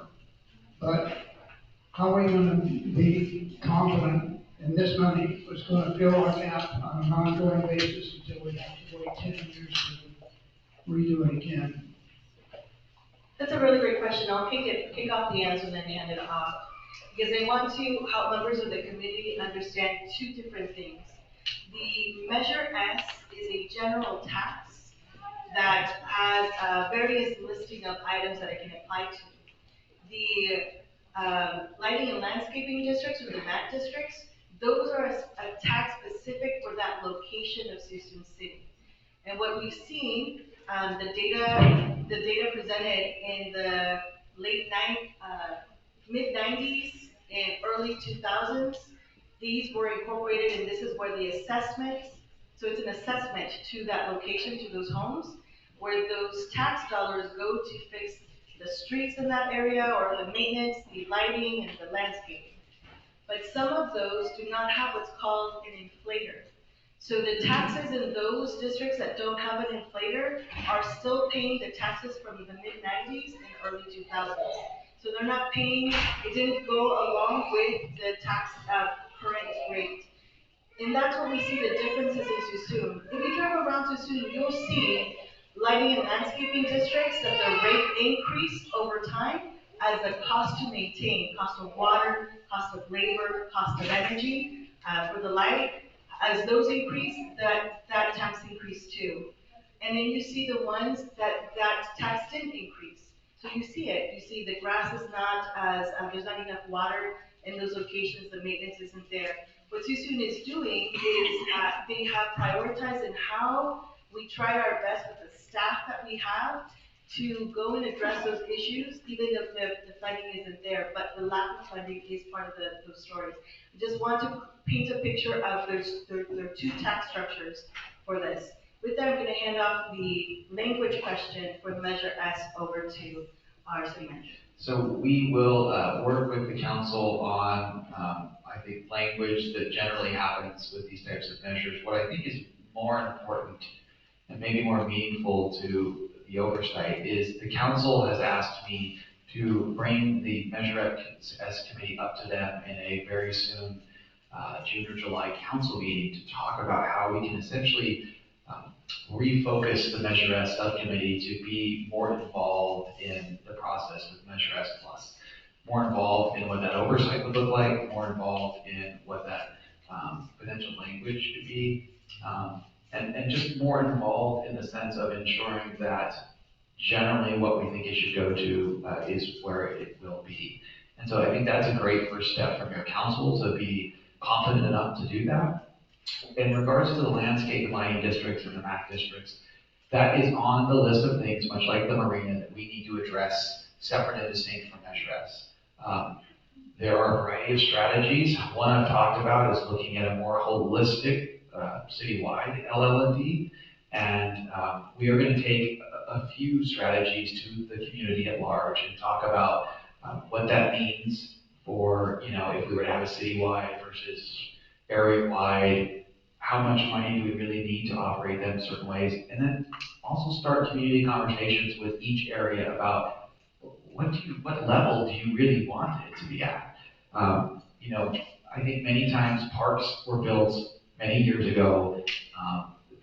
Again, I had a great experience with this in Benicia where I have a park for every 1,000 people. Sounds great. Worst thing you can ever do to maintain government, right? It's a very expensive proposition. But there are ways to, I guess, make parks still very effective for the community and not have the cost structure be so high.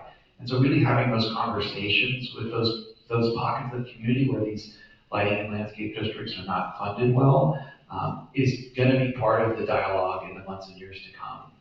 It'll also be about what level of service do you want there relative to the cost for each area that it might be. And that can differ slightly, but I think when we show maybe new ways of looking at still creating, as Councilmember Hosom said, beautification throughout our city on a very consistent basis, but maybe done slightly differently in area to area depending on some of the funding gaps or some of the future possible funding needs that we may need to happen. That is a separate and distinct conversation that we're going to have along this journey, much like we will the same conversation around the marina and what we might need to do with that. And then I also just want to just quickly note, no one who currently lives in their home are at fault for any of that structure. No one, none of that. That's what we have, and that's how the structure is done. So what we're trying to do better is fine-tune how can we reduce the cost to maintain a location, such as Montebello Park. Recently, we'll have a lot of the grass, for example, going to a different type of material so that that doesn't take as much water. That will reduce the amount of cost associated to maintain that, so we can redirect those dollars that belong to that district over to maintain other parts of the community. So the work's taking place, and this is one that we hear a lot, and so we want to make sure that we're also sharing more about some of those projects coming up for the community as well. Thank you so much for that question. That was an important one.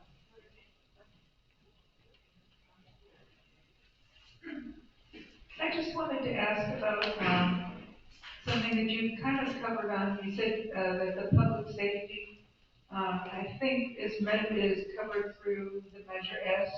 And I would like to know how many short we are in the police and the fire, and how that's going to be addressed if it's not covered by Measure S or the Measure S Plus.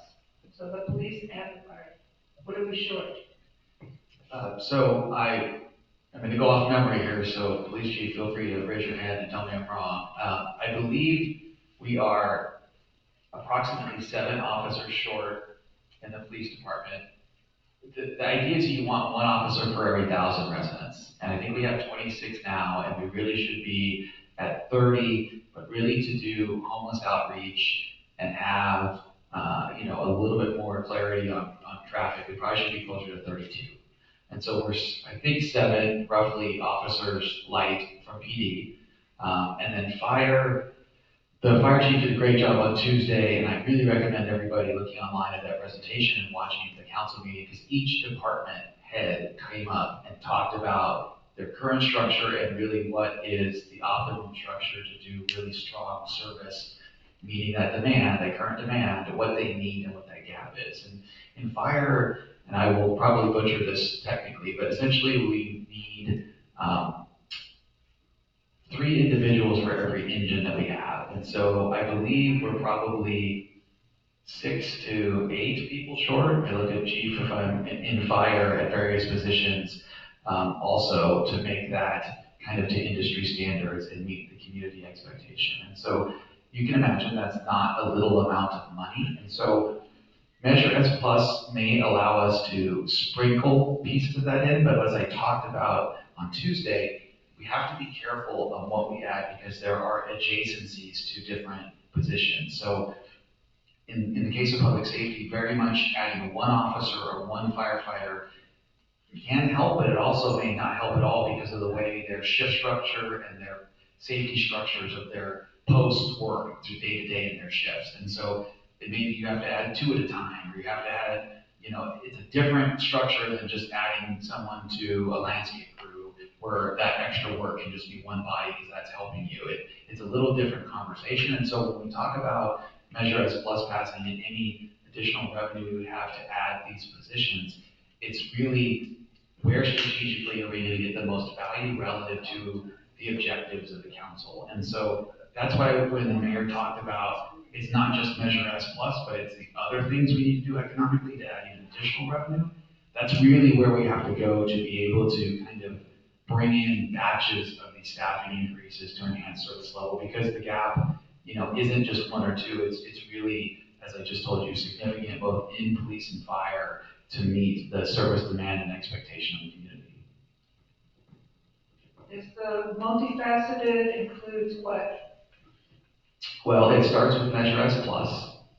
It starts with, we have some immediate commercial development that we're looking into around logistics centers that are a very big tax generator for our communities. And those could happen probably in the next 2 to 4 years, be built if all goes according to plan. And that could be pretty significant revenue for the city. I'll conservatively tell you, 1.5 to 2 million a year fully built out for logistics centers. And then we would look to, during that same time, potentially increase housing throughout the city and think less single family home and maybe more vertical luxury homes, apartments, as you were talking about, to bring in a different income demographic. And you may ask why that's important, because when commercial developers look to bring in really great commercial development, so think less fast food places, more, really veranda and Concord type of atmosphere, they really look at the disposable income and the market analysis of the community, and we don't quite fit that bubble yet. And so throughout that time, we would enhance the housing to be able to fit that bubble, to then let the commercial development come in to kind of be a significant revenue generator to us as well. So that's the other stage of it. And then looking at if Measure S passes in November, potentially in 26, we may be looking to, and we still have to vet this through council, so I don't want to get too far ahead of myself, but there's something called a real estate transfer tax. And essentially, when you sell your home, right now, as a general law city, you get about 34 cents per $1,000 of assessed value. Many communities around here have and are moving towards a narrow charter city to be able to, not to get too technical, but charge a bigger amount on that comes back to us. And that really is a tax that typically doesn't impact residents too greatly because they're usually moving out of the community. So for us, it's a benefit because it stays, that service delivery dollar can stay with us. And that could add, anywhere between $500,000 to another $1 million a year. So the combination of all that together really gets us to that $6 to $8 million number we talked about in increased revenue. And that's when the resiliency financially and the vibrancy of the city, because of the development we would have with the improved restaurants and the staying downtown and the entertainment downtown and all the things that we should have to keep the feet in Suisun City, I think is really where we would start to see things take off, and the growth of that, the normal growth of that over time, would really be able to sustain the staffing and the service level models that we need for the next 10, 20 years plus. Can you define logistics centers? So think of hubs where Amazon, Walmart, big kind of movement of retail material happens throughout the world, the United States. And so they are usually low service demand impacts, so they don't take a lot of our service as a city, but they usually provide a very high tax base. They are usually outside of the major thoroughfares of the city, so they allow us to really develop those major thoroughfares without having them kind of impugn that. And so it can be a really big benefit and revenue generator for us, and frankly, is a great way if we're looking to kind of enhance our ability to get things faster as we're in a more of an online world now than ever. Those logistics centers provide that function of movement of that retail material throughout the country. And so we would have potentially 2 of those that really could be an asset to Suisun City and create very little service demand on us from a city perspective. And the only thing that I'll add real quickly is Suisun City is being more proactive of engaging our property managers in the commercial development spaces. So for example, the property manager for the Rayleigh Shopping Center, that's the Heritage Shopping Center, switched property managers. Since they switched, what people will see is an improvement in the safety and the cleanliness and the responsiveness of those property managers. Why does that matter? Because we want to create spaces that people want to do business in. And we want to attract small business owners into those empty retail spaces. We have quite a few empty retail spaces in the Sunset Shopping Center. So starting to engage with those property managers in the safety and upkeep of those locations. And working with them more closely to provide them resources about what does Solano offer, connecting them with our Solano Small Business Development Center, our Workforce Development Board has been achieved, and they've worked with our police department to come and connect with, safety for the locations and things like that. That matters because as we work on these big projects, we have to make sure that we're taking care of our small businesses too. The largest employer, the largest single-site employer in Solano County is Travis Air Force Base. The largest employer in Solano County are actually small businesses. So we want to make sure that we're also highlighting and marketing Suisun strategically, and that's through a different area of work about the commercial space available and the retail space available for people to come and do business here as well. I don't know if there was someone else with a question. There's, the microphone here, and then we have 2 gentlemen. We have George Lynn, we have James Bird, and I have this gentleman as well. I believe George Lynn was first, and then I have this gentleman back here.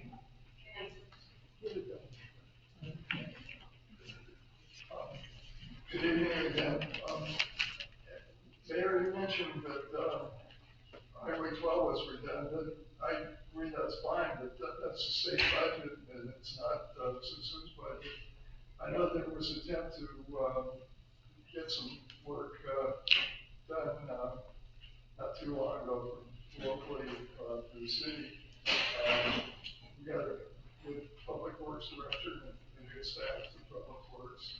But that kind of got sidelined, and I'm curious when we're gonna actually do something local. The same thing, for the waterfront, when people paying, high taxes in Victoria Harbor for the waterfront, and there's nothing been done to save money to do dredging, which you have to do about every 10 or 15 years. And I really hope those kind of things aren't forgotten, because that's something that, is gonna be a little, detriment to the city if they're not, maintained. Thank you. You want to take it there? So the marina, real quick, I'll touch on. It's not lost. It's going to be part of the strategic plan. I am very familiar with the importance and the struggle of dredging. That's why I really think we need to go through a little strategic process with the marina and talk about, should we be the ones dealing with the marina, or there are better people to do it better than us? And you know, we would go through a community and a council process to do that. But we really would be looking for a partner for half a century with us to do that type of agreement. And frankly, it's not that we would look to necessarily make money on the lease as much as a partner that could activate the marina to bring everything in, where we would make money in the back end as a community, right? Through our restaurants, through more foot traffic. That's what I need to happen at the marina, so it can be dredged for bigger boats to come in and make it a more of a destination, so we can enhance potentially what we could do with events downtown relative to our marina. So definitely part of the strategic plan, not lost. That's not an easy feat, I'll be very frank with the community, but it is definitely on the conversation we'll be having with council in the summer on the strategic plan, where they want that to sit, and then we'll, depending on the outcome of the council, we'll run as hard and as fast as they want us to be as creative as we can, to do something different there to try to activate it, because I'll be frank, we will not be able to do it well on our own moving forward. It's just not what we're built to do. So roads are very interesting, and I don't want to take up a lot of time, but I can tell you this. We will be having, in the coming months, a road study session specifically on roads, a whole council meeting on roads, because roads is a very complex issue. We have SB1 funding, and we've done slurry sealing and pothole filling, as the mayor mentioned, but the summary version of roads is, as roads, there's this pavement condition index. It's eventually the grade that you give roads from 0 to 100. 70 becomes the point of no return for roads. So once you go over 70, the cost of repairing a road goes parabolic, and the degradation of the road gets extremely fast in the other direction. Our roads are about a 55 PCI around the entire network, which means some may be 75, some may be 30. So only Vallejo, Benicia are below us. And I will tell you, the cost of maintaining that 55 PCI truly is $4 to $5 million a year. And the cost of getting above that 70 PCI for the whole road network is about 10 million a year in today's dollars. So it is not, that's almost half of the general fund. So do I have an answer for you yet? No, I do not. Because I really need to think about, relative to preserving the core service delivery that I talked about related to police, fire, and all the other stuff. I need to frankly focus my energy right now on that, knowing that roads is not lost, just like the marina. But roads is going to be a bigger, holistic plan, talking with the state, talking maybe with our regional partners, and potentially figuring out how we specifically talk about dedicated funding for roads, which I've done in both Napa and Benicia, that would allow us to dedicate funding specifically for roads from a local community. And that's a much bigger conversation, but we will be having a study session to educate the community on roads more broadly in the summer, fall time. And so just bear with me, I'm not trying to avoid the question, it's a really deep question that could be a 2-hour conversation on its own. The only 2 items that I'll add is the monitoring of the dredging. For example, it was dredged in around 2019, 2020, that fiscal year. Dredging takes place about every 10 years. Currently, it's being monitored through, I don't have a technical term, but it's like sounding. So you can see the sediment levels. So we're also, dredging isn't just because the 10-year mark arrived, it is dredging needed at this time. And so with the rainfall that's happened, or the movement of water, so the sediment is kind of lower than expected at this time. And so that reporting was that information that I was learning about how do you know when to actually dredge next. And it's more than just, it's 10 years, let's go. It actually takes a little bit more of analysis and understanding. And at this time, Suisun City's harbor is in good standing at this point. So that's to our benefit. That gives us a little bit more time, but it's definitely to the city manager. We need a strategy about how we're going to fund this because it's needed. Currently, it's called ROPS. It's an offshoot of our successor agency redevelopment funding that is in the past funded the last time we looked at dredging. The successor agencies are going to go away. The state is pushing hard to have us close those out. So ROPS is not going to be a forever reality. So that's why a strategy around a new way with the marina is really what we need for the future. Good evening. My name is Chuck Kingheader, and I'm on the newly formed beautification committee. And I wanted to thank the committee for having in this beautiful space. I had the pleasure of seeing 3 weddings here, and one of them spilled out onto the pavement. And I asked them where they were from, and they were from Stockton. And I said, wow. So they came to Stockton, they spent their money. And when I asked them why, as we all know right now, it's pretty well air conditioned. So in the summertime, they're coming in here, a well air conditioned building. They're giving us revenue, they're staying here. And compared to the other cities, Stockton's a long way. But compared to the other cities, they really like this space a lot. And I'd like to see more of it used. In fact, I'd like to use it some way. But anyway, thank you for your time. Thank you. That's really great feedback. I appreciate that. Hi, James Bird. Just wanted to have a couple questions. First, clarifying question. I may have heard our mayor incorrectly or she misspoke, but she stated that when the measure has started, it was approved in 2016, started in 2017, it took a couple, 2-3 years for the funds to come to us. So that being said, I believe we only have 2-3 years at our current state before we're a financial emergency. So would it actually take that long for these new funds to come towards the city? And then on that point, on the language on maybe new measure S, is it possible to designate percentages of our priorities, say with a priority list that we want to go to more fire stations, say 55%, just hypothetically, can we do that in the language or we make priority lists so that money goes to where it's said it's going to go? Just a question on that. And then the last just comment towards council, you guys have a huge responsibility coming up to set us up for the future with the election. That might be throwing a wrench in our plans. So keep doing what you're doing, and hopefully you guys get enough support to continue what you're doing. Thank you. Thank you so much. I'll address the first question. When I was studying the story of Measure S, what I found was that in the tax revenue collected for 2017 through 2019 was collected but not used. So it was in a savings account, but actually was not being used. That's what I mean about that. It wasn't that it was delayed to be collected. It was collected on time for each of those fiscal years, but it was set aside. I think that, I don't know if I wasn't here at the time, so I don't know if they were setting the money aside to address big projects all at once, or to collect all those tax dollars.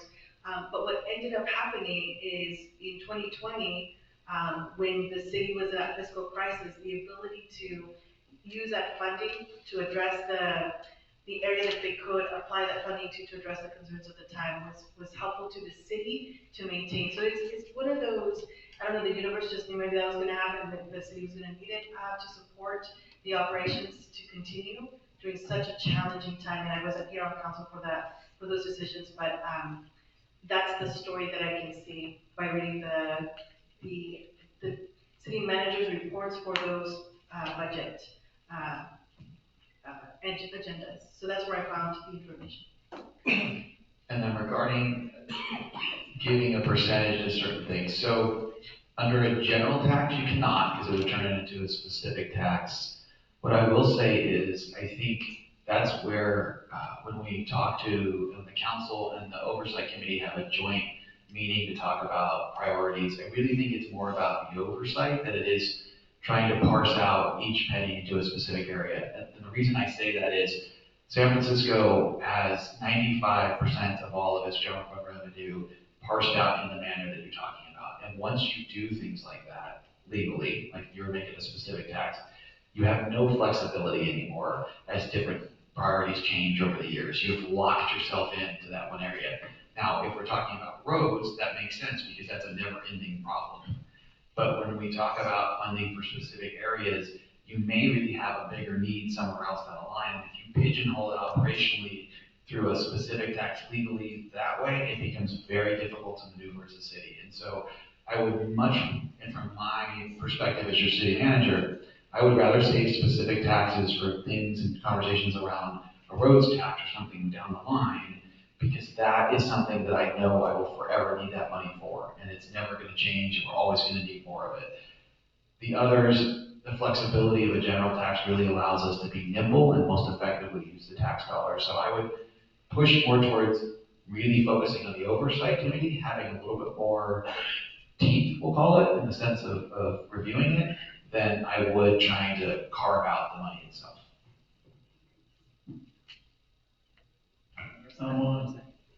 I know it's a little early with you being here and everything, but are there any plans, as you have seen downtown Suisun, for improvement, storefronts, upgrades, and how downtown looks? I know there's a lot of talk about the marina, but all along the side, those places need a little upgrade. That's a great question. So yes, we have a waterfront specific plan that we are actively developing. Part of the reason why I paused it is because I really wanted to wait to be able to do more work around this economic development strategy plan, because part of what that will do is put expectations of how we develop the downtown. And my goal is to let that document be the thing that opens us up to developers throughout the Bay Area, not just those that typically have developed in Suisun City. I have talked with a lot of developers outside of Suisun, and it really comes to us, as I talked about earlier, changing a little bit of the income demographic, improving some areas of code enforcement that we need to do to kind of clean it up, as the mayor mentioned. And then really, I think, looking at our policies around downtown development to make it more open to enhance a different way to develop, which is going to be, I think, a great conversation, because yes, we need to create a vibrancy downtown as the core function of our economic plan to really allow it to spill out into the other areas of the community, but it does really start downtown. And so that's why we are not actively running towards our 34-acre parcel that we own to do something with, because I don't want to do something kind of halfway today just to get some money because we're feeling a little bit of pain, when we really need to be strategic and create something that is going to be really impactful, impressive, and revenue generating there in the future. So a little bit of time needed to develop that plan, but yes, it's absolutely on the forefront of our mind when we talk about economic development. And the one thing that I'll add, interesting enough, I found an article from 1978. The mayor at the time, Mayor Buck, talks about almost foreshadowing what can happen to downtown Suisun if Highway 12 comes. And so Highway 12 came, and what he talks about the article, how it affects small business and making it easy to access downtown in Suisun City. That's exactly what happened. So currently, the Solano Economic Development Corporation, that's Solano EDC, has $1 million grant that they were able to obtain on behalf of the city of Suisun City and the city of Fairfield to do studies about what would it take to create greater accessibility between the downtowns. So right by the train station, it's looking at about what would it mean to move the utilities. So I know the city of Fairfield's been talking to the Public Utilities Commission around removing the utilities and what would that mean on the other side of Highway 12 to create accessibility between downtown. And studies, it's still early in the conversation, but just to give you a quick update that there's also look about how can we create greater traffic flow and make it more conducive into downtown. When they close it off, it lost a lot of the lunch crowd from Solano County walking over to Benwood. Yeah, 20 minutes. Antonia, I have Alder, I have Ori, and I have Donna LeBlanc as well. I have a question in maybe 30 minutes. Thank you. Hello there. I just have a quick question pertaining to the police department and the 7 officers that were missing right now. Are they, the one officer has all types of benefits and we miss that officer a lot with vacations and time off and comp time and all types of stuff. Is that all blended in to the one officer? When they say we need 7 officers, we need more than 7 officers, if that's the case. So you're talking about a vacancy factor related to that. I would say, in talking with the chief, we think 7 officers realistically would allow us to adapt and adjust enough to deal with that with 32 full-time sworn officers.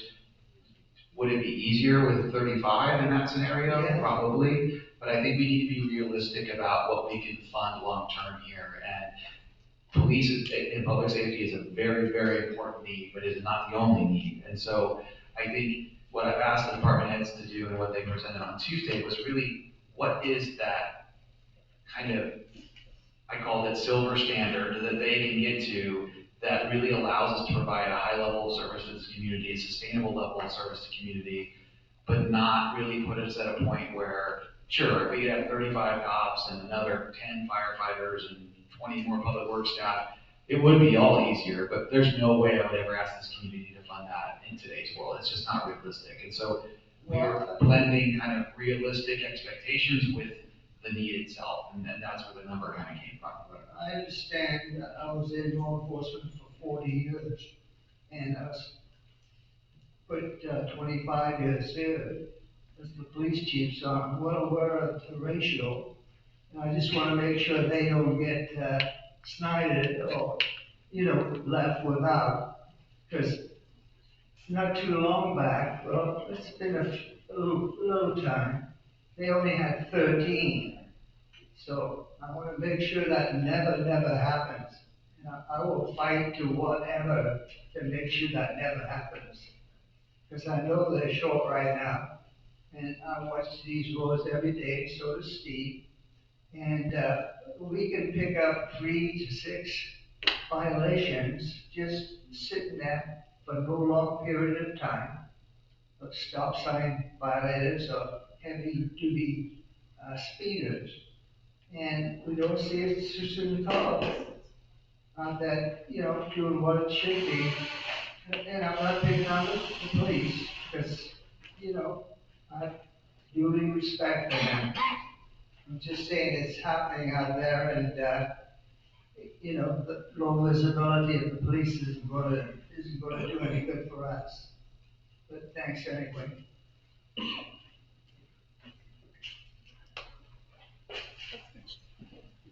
Hello again. I got to disagree with the comment about the works in good shape. At the town hall meeting last month, I heard citizen talk about, there's that 40-foot sailboat, you were there, and he said the only time they get in and out of the harbor is high tide. So I think there's a lot of work, and also the previous dredging job was only done half of the scope of the job was called. So I'm sure there's a lot more urgency to get it done as soon as possible. Changing the subject right now, I like the words you're using for the development. Your approach can self-measure-esque. I think Suisun, up until this last year, has a broken model of expressing themselves. They sound like a stale record. You're talking about revenue coming in that resonates. That can make things happen.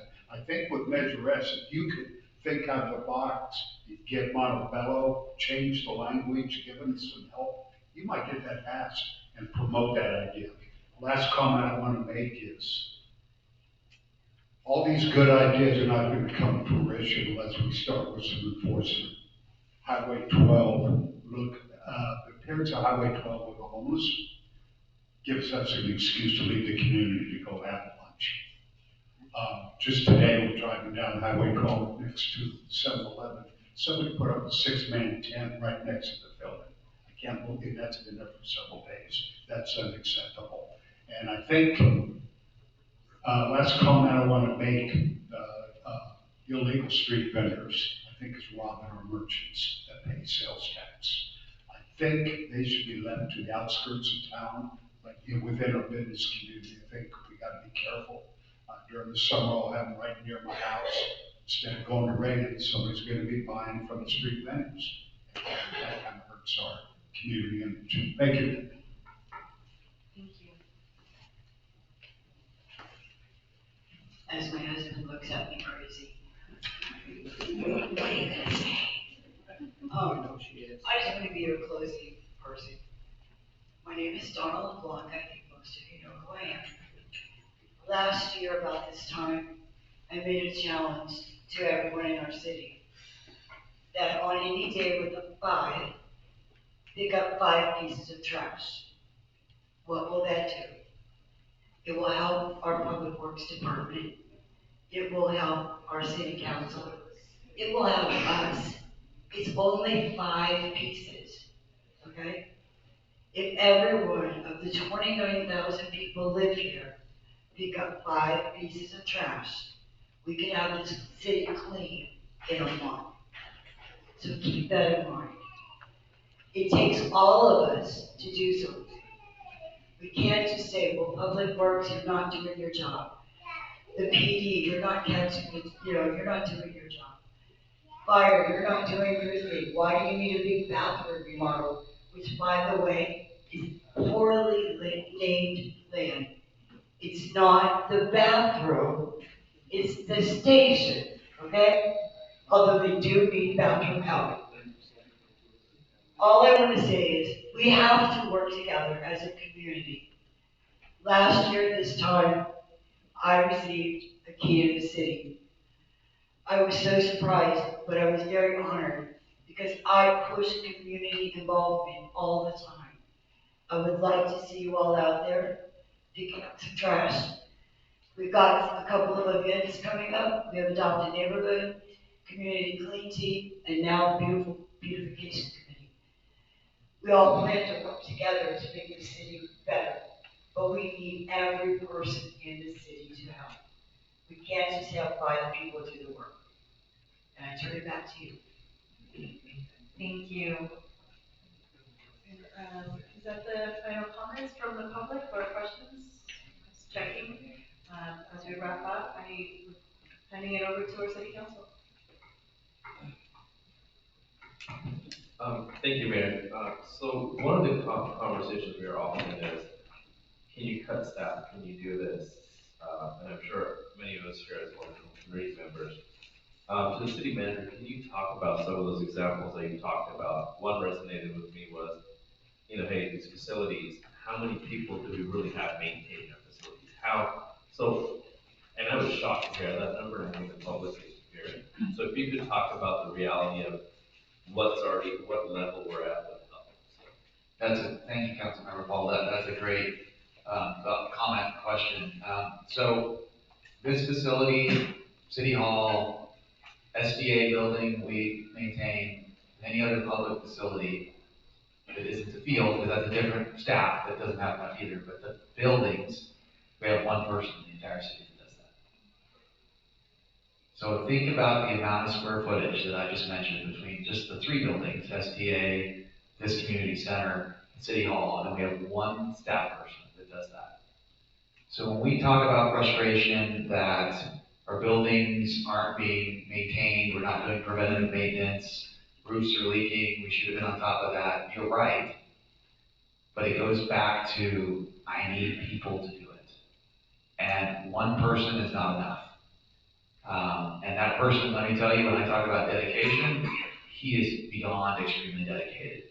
But it is a resource game. I at one point in my career, was the administrative director of a jail.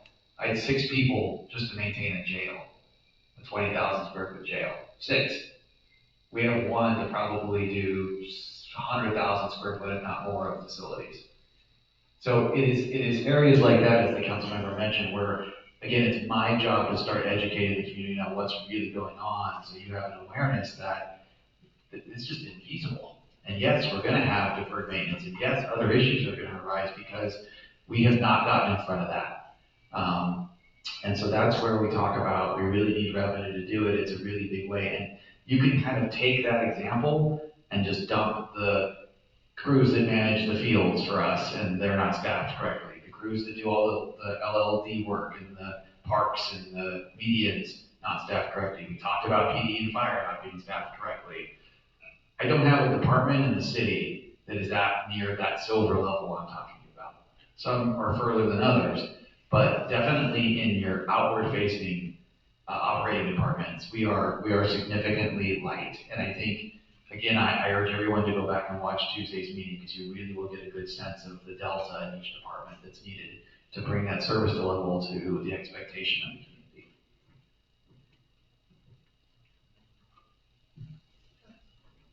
Thank you, City Manager, just kind of piggybacking on Councilmember Powell's question. You had mentioned on our budget meeting on Tuesday, and I really think it's important because this is one of the questions I hear a lot in the community, and the question I get asked. We pay our tax dollars, we pay our property tax, where is the money going? You had kind of really broken it down in really layman terms, and I'd like you to kind of give that back in on how much revenue we actually do receive from property tax here in the community. Yeah, great question, Councilmember Dawson. So on the left side of your property tax bill, that's the 1%. So if your house is valued at $5,000, we all wish our house was valued as our property tax purposes. If your house is worth $500,000, you're paying $5,000 in property tax on the left side of your bill, not counting the other assessments and stuff on the right side. Out of that $5,000, the city receives 13.7%. So think about how small that is relative to the $5,000. It's about $700. And so that is not atypical for cities. So when you incorporate, when you become a city, you negotiate at that time with the county how much revenue you're taking from the county in their unincorporated area to become a city. I was at a city, formerly as a city manager in Clayton, where it was 6.6%. I've been at a city in Benicia where it was as high as 27%.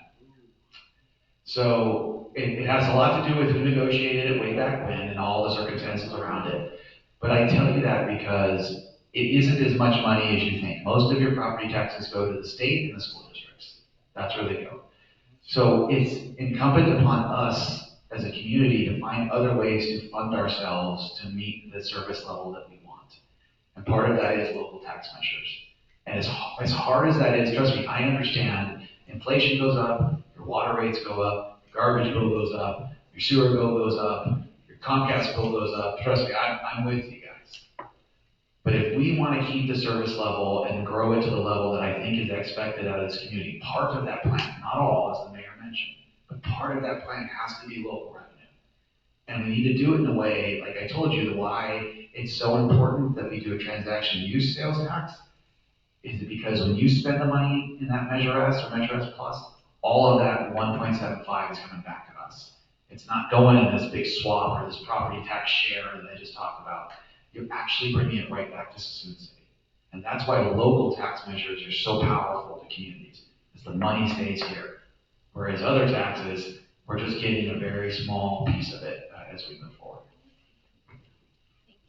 Thank you. Sorry, is this on? So one of the things that we didn't touch on today is the scope and size of Suisun City compared to other cities. We are roughly 4 square miles, 30,000 people, very highly dense, number one. A lot of activity, 1/3 sales tax generation of any other California city. It wasn't stated today, but it's important to look at the overall budget of our city is roughly 27 million. It should be about 35 for us to really be competitive for what we need. And so one thing that I really want people to understand is we have grown tremendously and not in the ways that are actually making us competitive in the market, right? So we have a lot of housing, a lot of individuals, but no revenue. And that really is a great thing, great community, but it doesn't really make a long-term plan for a city to to operate and grow. And we have very few areas to grow. We only have roughly a 34-acre parcel, a few vacancies here and there, but we're almost fully built out. So one thing that we have to be very aware of with this tax measure is that is our only hope. Outside of the few things that we can do to tweak the model, it's kind of fully built. And you really have to let yourself know, we're not asking you to help us. We're asking that you allow us to help ourselves. We have property here, we have family, I have a child. I want this city to exist. I grew up here, we all did, we love it. We're not asking you to give us money. We're asking you to help us help ourselves. And if you learn nothing else today, it's not a choice. We're at the end of the road. The bucket is kicked down and we're at the end of that road. It's basically do or die. I'm happy this was not a dog and pony show today. I'm happy that we're being very straightforward. The individuals behind you, they have jobs here. They've invested their lives in this city. Us up here, we've invested our time tonight, last week, every day, office hours, because we care. That's the level of dedication that our city has. And what we need now is our community to do that same investment. And I think it's worth it. If you remember nothing else, it is worth that we invest in ourselves. And that's my only statement today. Sorry, I'm tired, but it's important that we invest in ourselves. No one is going to save us. Federal's not going to save us. State's not going to save us. We have to save ourselves. And the way to do that is through this tax measure. There's no other way. And we have very little time to do it. We will have to declare a state of emergency in November if we do not pass this tax measure. With a 5 vote, meaning all 5 have to vote to do so. That's how serious it is. And please walk away knowing this is very serious. But we have the power to make this happen and do it in a way that will really aid us long term with these solutions that we presented today. So I really want to thank you both for what you've done, because it's important to show the problem, but to show the way out. And the way out is through the people and their vote. That is the power that you have. We don't have that power. So thank you for being here, and thank you people who are watching, but we need you guys. This is serious business.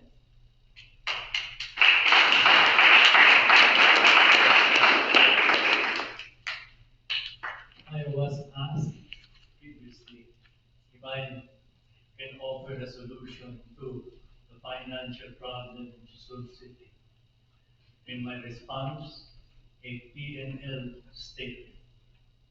P standing for prayers and L standing for buying more lottery tickets.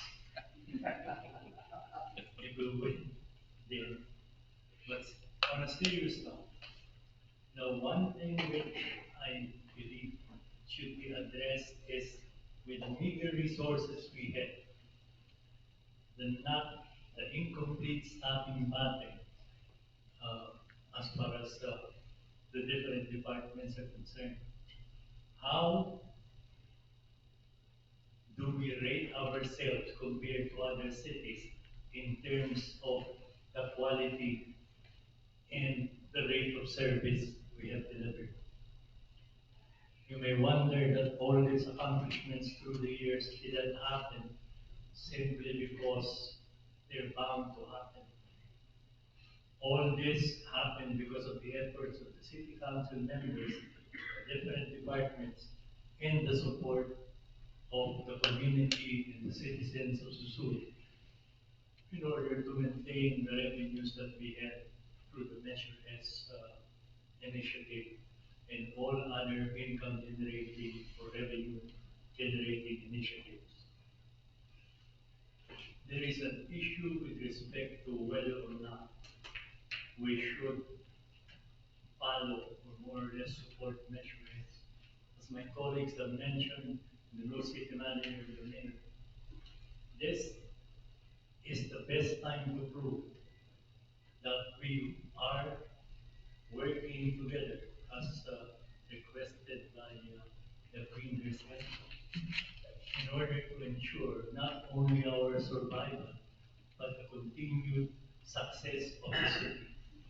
We owe it to you all and the trust that you're willing to write to us by supporting the Measure S and all the other income generating initiatives that we will come up with your help to ensure that we will not only survive, but thrive and succeed.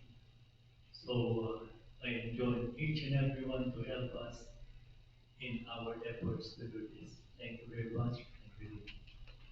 Thank you. Thank you.